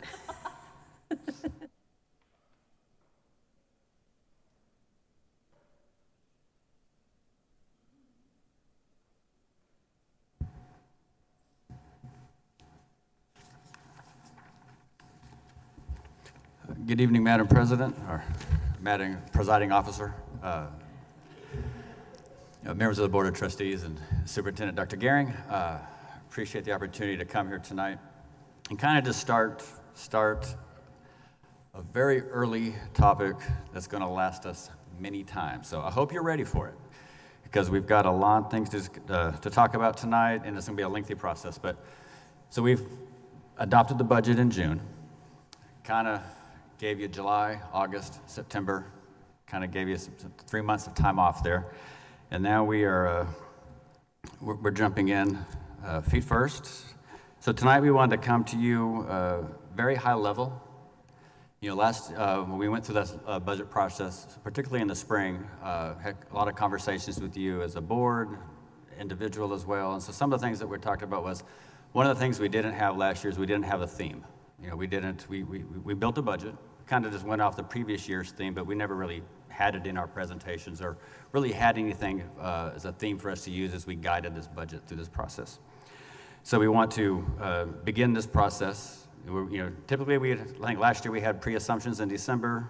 Now we're coming to you in August to kind of start the discussion about what are our priorities, what are these big rocks, and how do we take that and develop this into a theme as we develop our budget as we continue to go forward.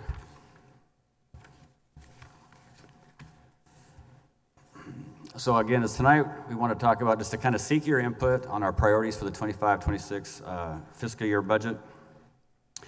So what we're asking you to do is kind of take, kind of what we've done in the past, we're just kind of shake it off, and we're going to go straight forward and start over. And it's a delicate process.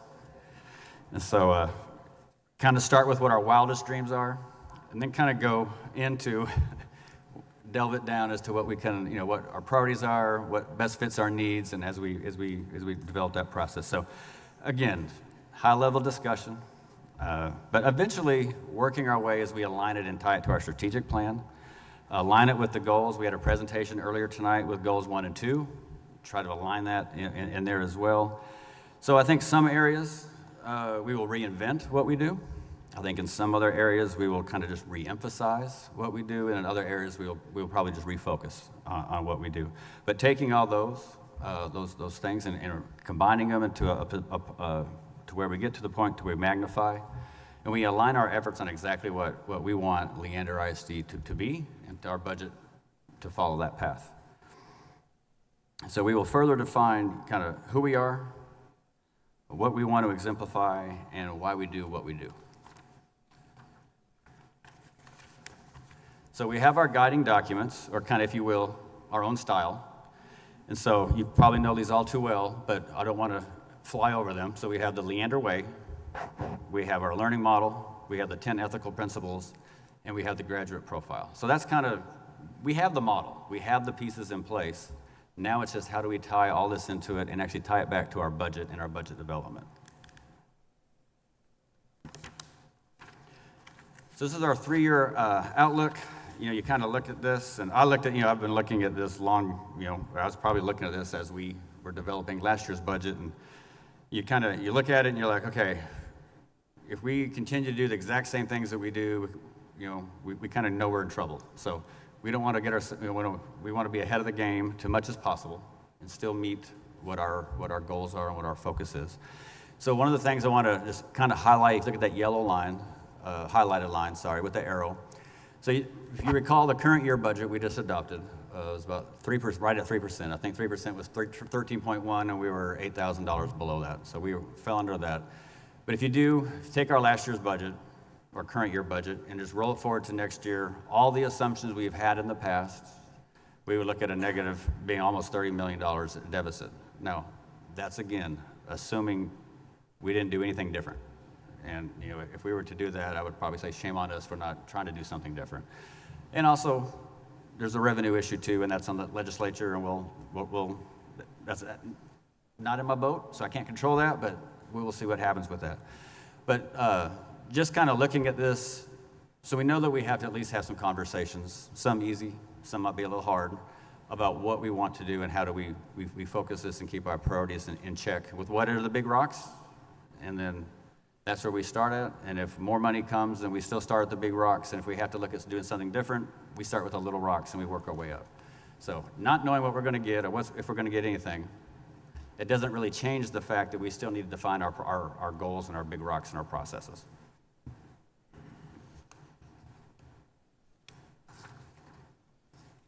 And I did want to let you know that Dr.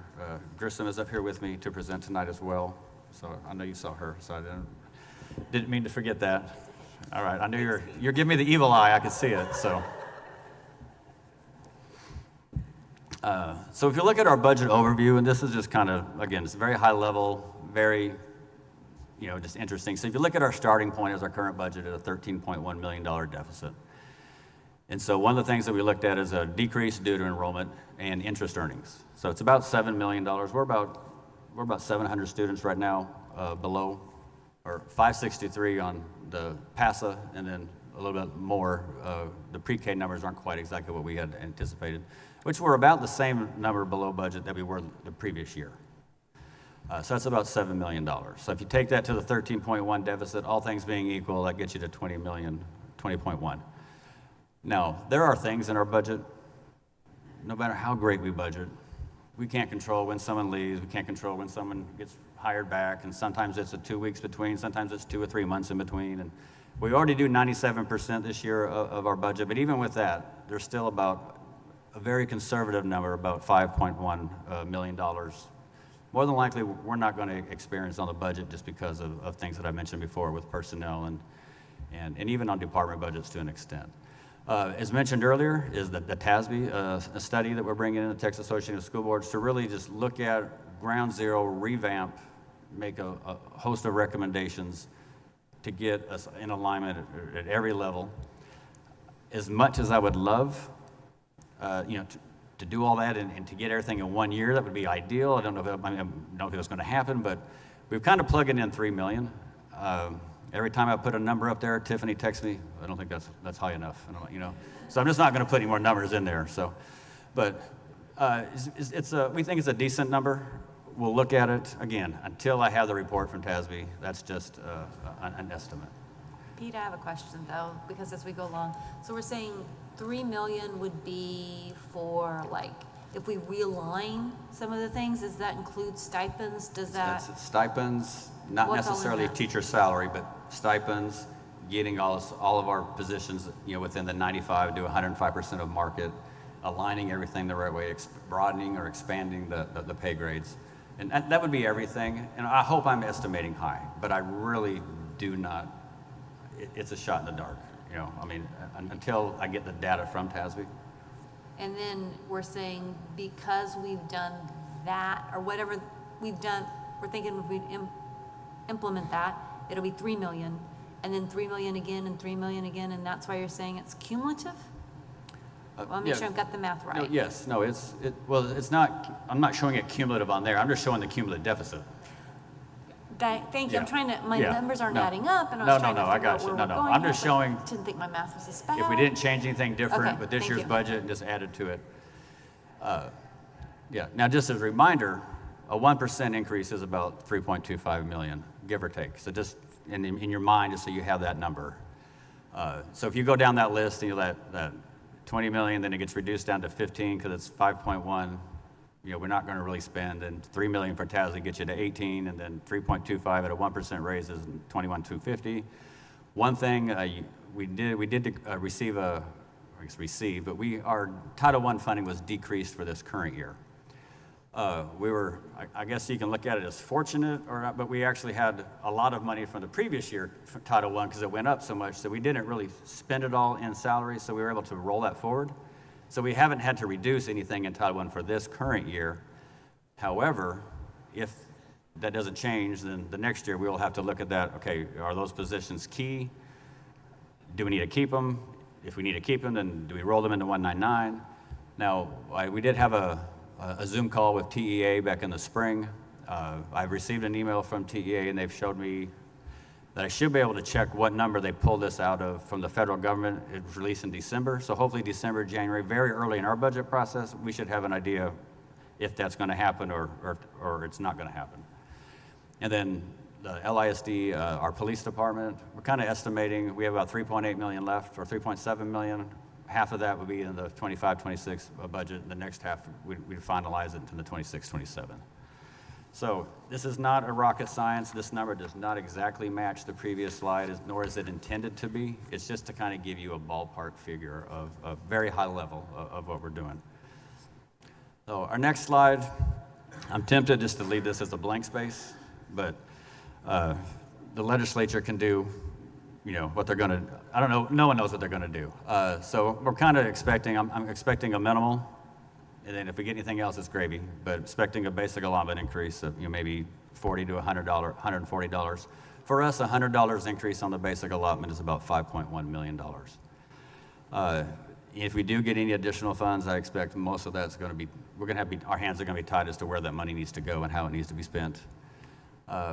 There's a push, or will be, or continue to be, a push for districts to opt in the teacher incentive allotment. 6 of one, half a dozen. I just don't want people to think that that's going to solve any compensation plan things that that's a completely two separate buckets, two separate discussion. I think it's great for teachers that meet the requirement or follow, but it's not going to be for everybody. It's not going to solve, but it is for a small group, and if that's something we go down, then that will benefit that, but we still have to have the conversation about what our compensation plan and what our goals are. I expect some kind of a voucher plan to go through. That's kind of been very clear. So again, we've talked about this, many times, kind of all too well. Don't blame me on this one. This is just kind of the reality.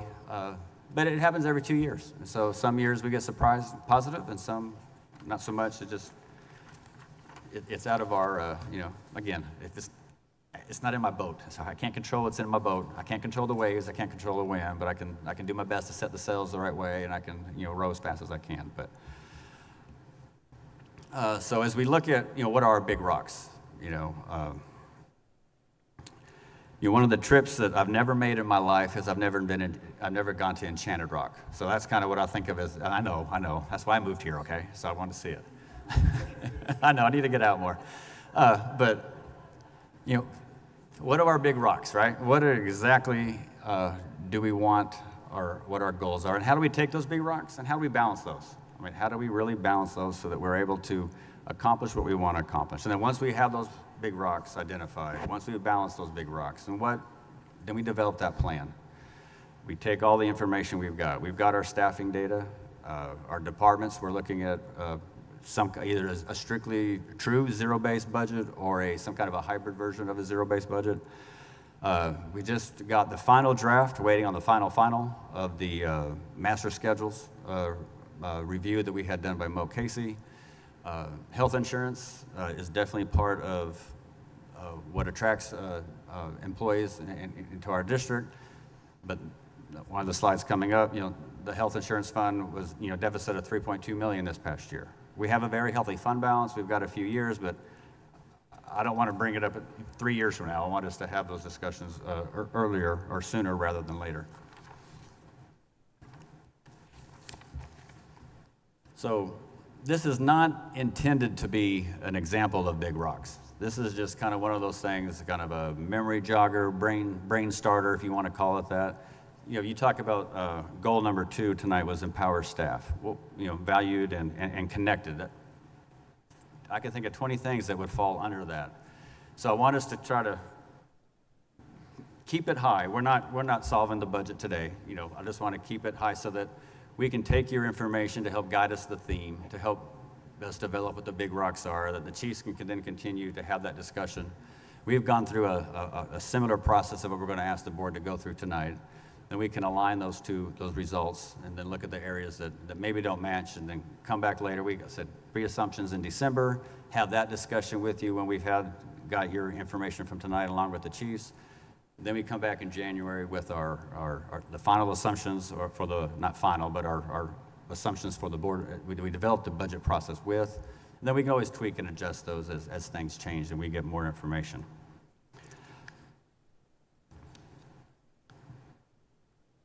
But one of our main focuses is, again, will be on the efficiencies. Can we still continue the great things that we do every day with our staff and our students and accomplish what we accomplish, but is there a way that we can do it more efficient? Because that helps us with the budget piece, but the main goal still being our end result, our budget. I mean, our student achievement. So as I mentioned earlier, just an update on the health plan. This is what we ended the year with. Our instructional materials allotment, we're about $600,000 short. Chris Clark, who really thinks he's trying to give me a run for my money on the number of presentations that I give to the board, as mentioned last time, gave a presentation on the IMA and IMTA. Again, I mentioned the LISD Police Department over 2 years, and then we have elementaries 31 and 32 coming up here in the next 1, 2, 3, 4, 5 years, depending on where the numbers lie and where that falls, and that's about $1.5 million per campus in new costs. The teachers follow the students, but it's typically it's your campus front office, it's your campus principal, AP, librarian, nurse, counselor. The things that are just new because of a campus.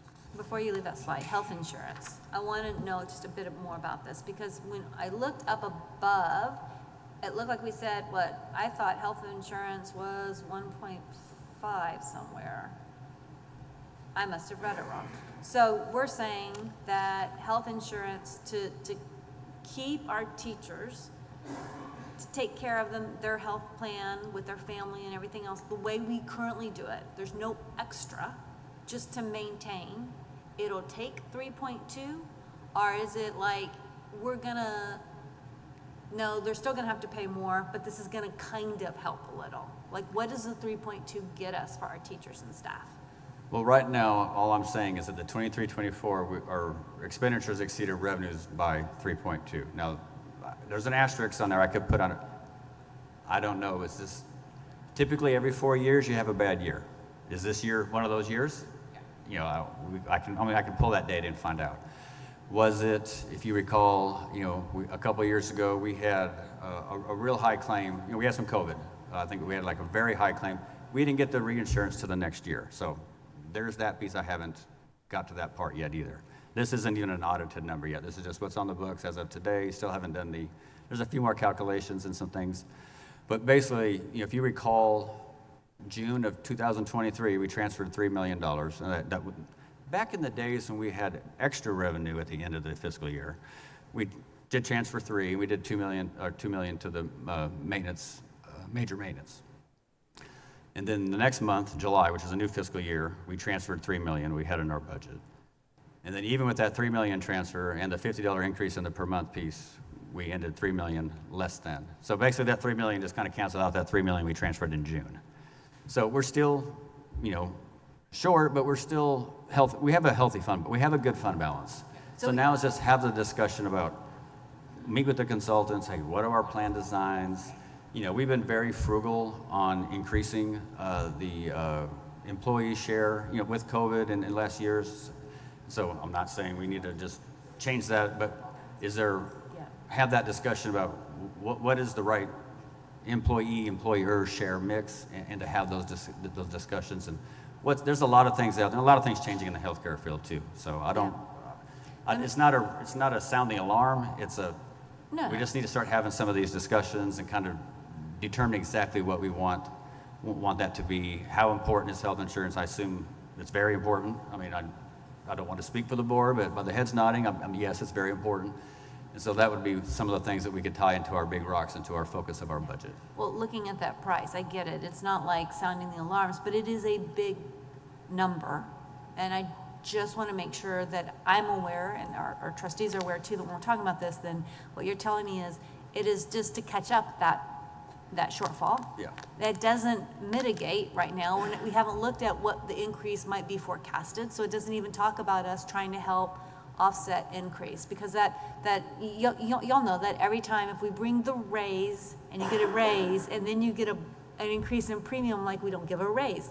And that's really important to make sure that, because health insurance is like a must. In this day and age, you've got to be able to take care of your staff this way. So I thank you for helping me understand the numbers. It's really important. I appreciate it. I believe as we do the budget, we will probably we will designate or spend some time focusing specifically on health insurance as we go through this process in the spring. And we typically have a report from our consultants as well, and that provide you and give you the information. And it's just something I wanted to bring to the table, but it's not, we know it's important. It's just I wanted to put it on your back of your minds to have that. So just to clarify what I heard you say earlier, that like valuing our employees is kind of the one big rock that you might look at, and health insurance kind of falls under that idea of how do we value our employees? Yes, That might exactly. be one of the ways that we value our employees. That's what I said in my head. I didn't realize it didn't come out, but yes, no, that's, compensation, health insurance, other benefits, et cetera, all those come into play as to value employee, and it could be anything from the schedule, planning time, flex time, all these things can encompass under that.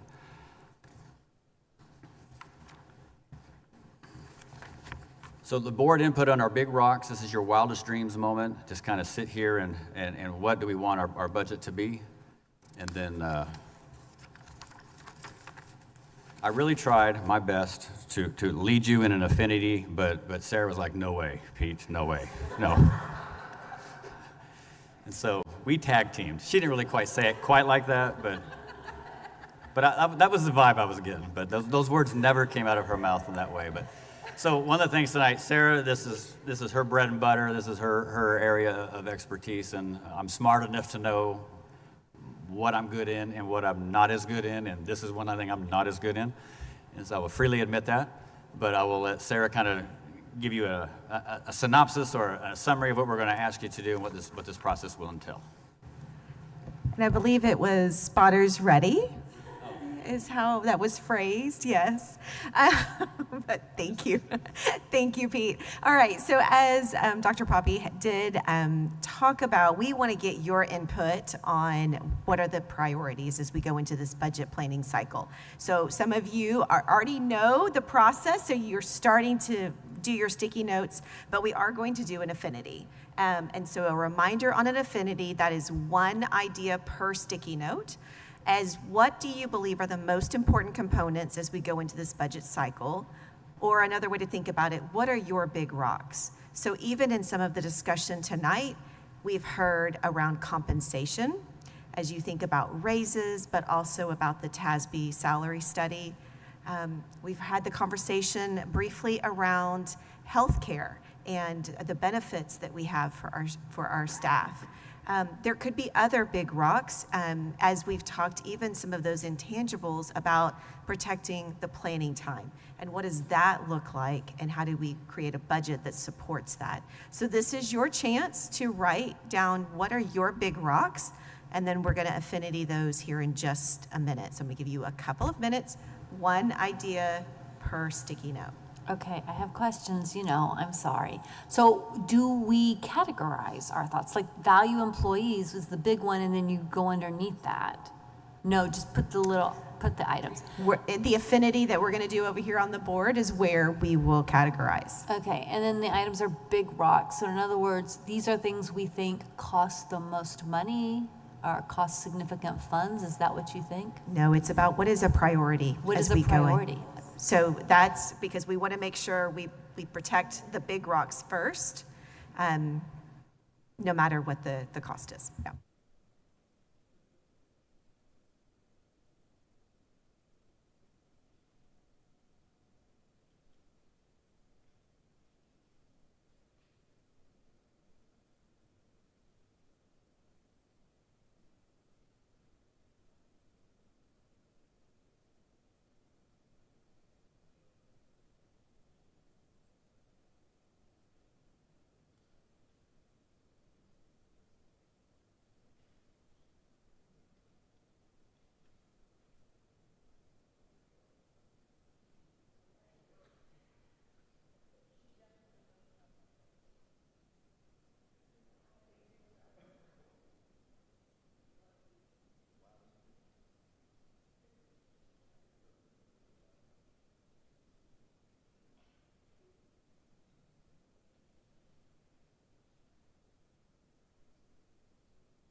Okay, I'm going to give you about, oh, yes, ma'am. Oh, I just had a quick question regarding the 3-year outlook on the operating expenditures. So, I mean, I looked at each of those items, like the contracted services was projected to go up and by about 500,000 each year, and utilities about 200. Can you just explain those, because it looks like it's rising faster than the estimated revenues? Is there an explanation for that?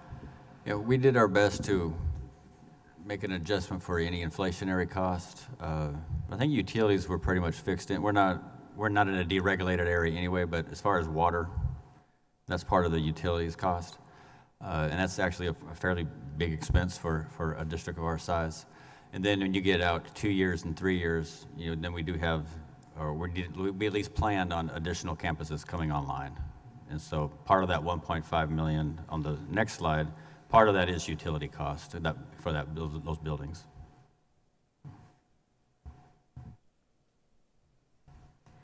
Okay, so I'm going to have you wrap up those thoughts. Get your last one written down.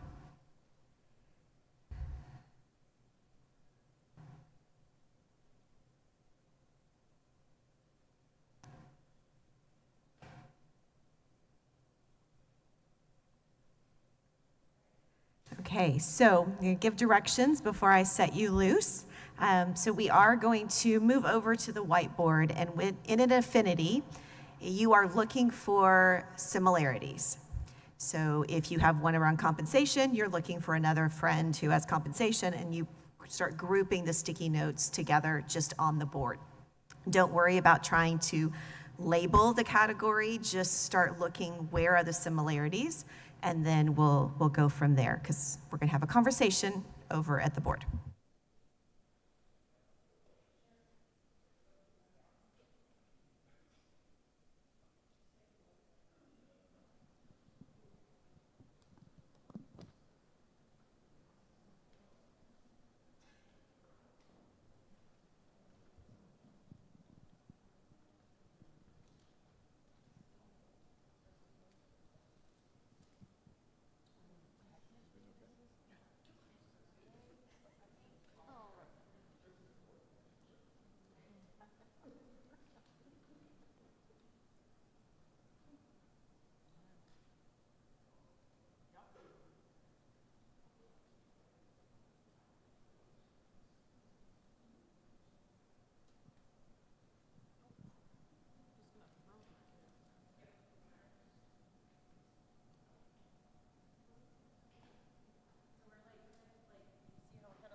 Okay, so you're looking, yes, ma'am, is we're going to label these.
So organized. I've trained y'all well. Y'all just I know. do this. It's awesome.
Okay, so are all the sticky notes up there? And y'all started categorizing them already.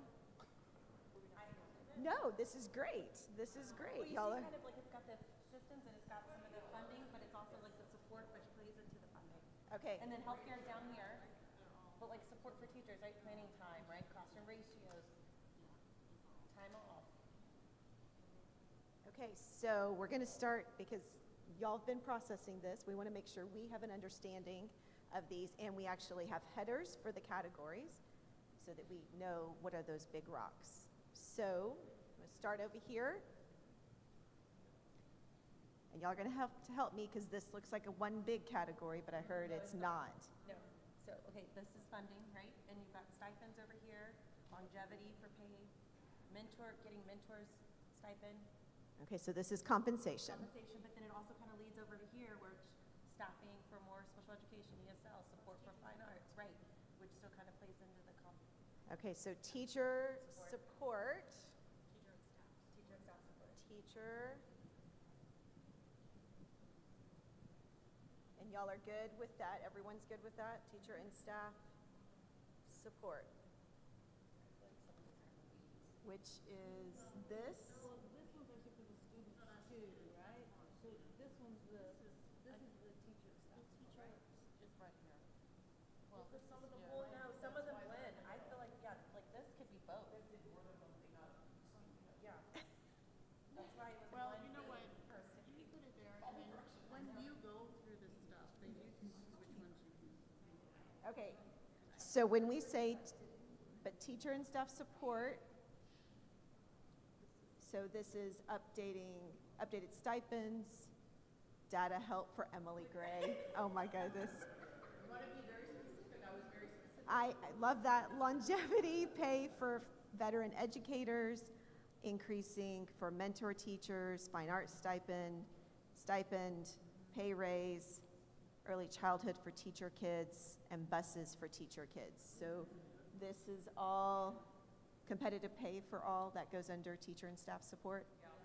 Okay, I just want to make sure I've got this. Pay for more professional learning.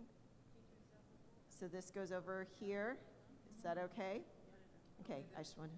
Hold up, because Then, like over yes. here, I have support, more help for behavior teachers, look at the ratio of the formulas, maybe a district floater to help with campus level.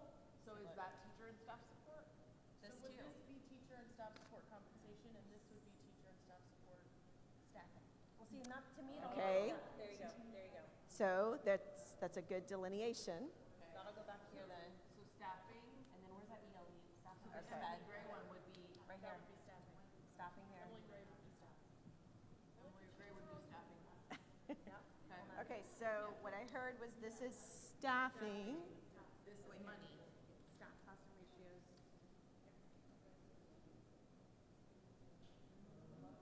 Okay. All right, so with that, does anything else need to move? So right now, this is compensation, and this is staffing. Yeah, okay, yeah. Okay, agreed. Okay? Yep. Thank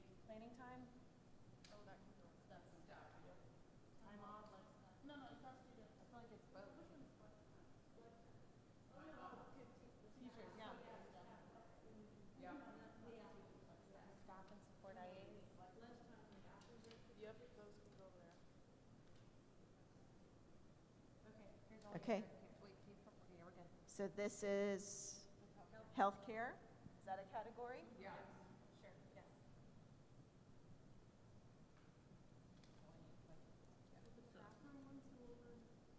That's student. This could go on. Is this, I don't know. That's student stuff. Yeah, that's student. So this is student support? Yeah.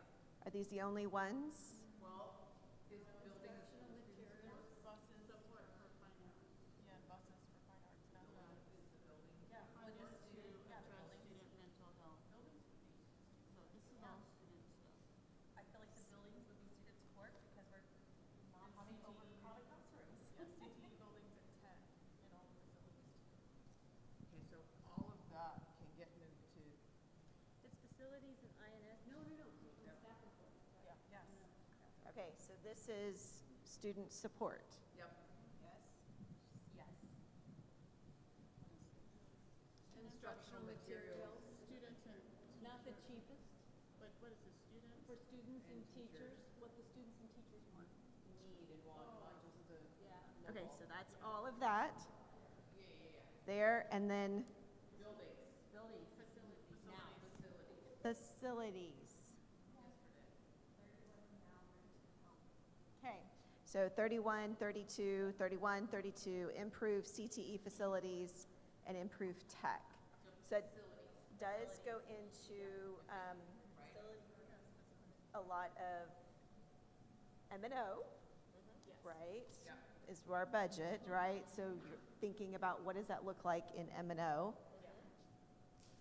Okay, we'll have to think about that as we go into this budget process, right? Okay, so every sticky has a category. So Pete, we've got our marching orders.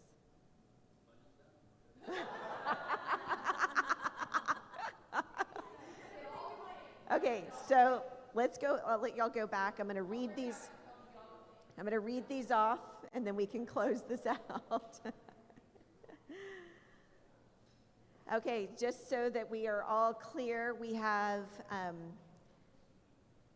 some ideas and focuses around student support, teacher and staff support, and this is more related to compensation, healthcare, staffing, and this is looking at not only ratios, increasing staff, but also some efficiencies so that we can support through planning and time off for teachers. And then this is facilities. Okay?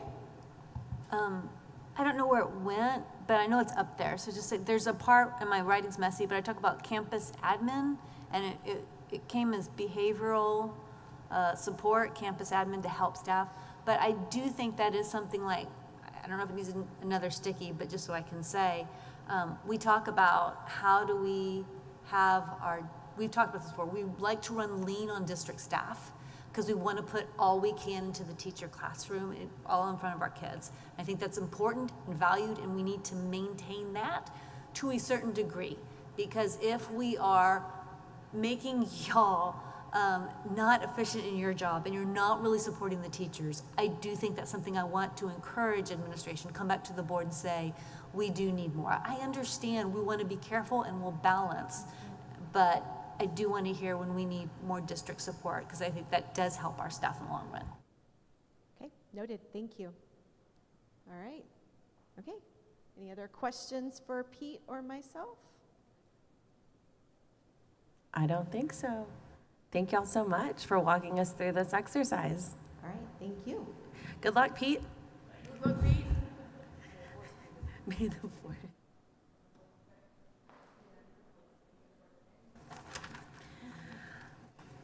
All right, board members, it is 9:13 p.m. and the board will now go into closed session for the purposes permitted by the Texas Government Code. Texas Government Code 551071, consultation with attorney regarding pending or contemplated litigation or attorney-client privilege matter. Texas Government Code 551074, deliberation regarding resignations, terminations, employment, reassignments, duties, and evaluation of personnel and public officers. Texas Government Code 551081, deliberation regarding matters whereby personal identifying information regarding one or more students will be disclosed.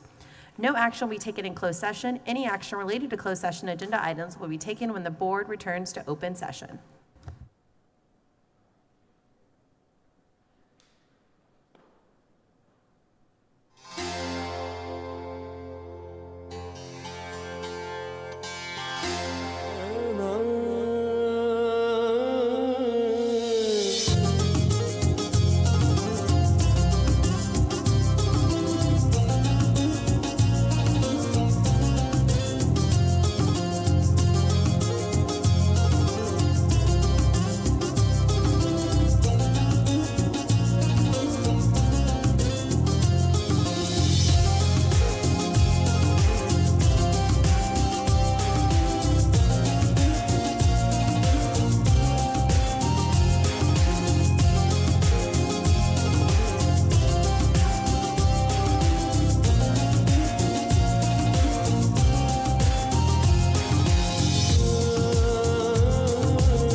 It is 9:33 p.m., and having no further business, this meeting of the Leander ISD Board of Trustees is adjourned.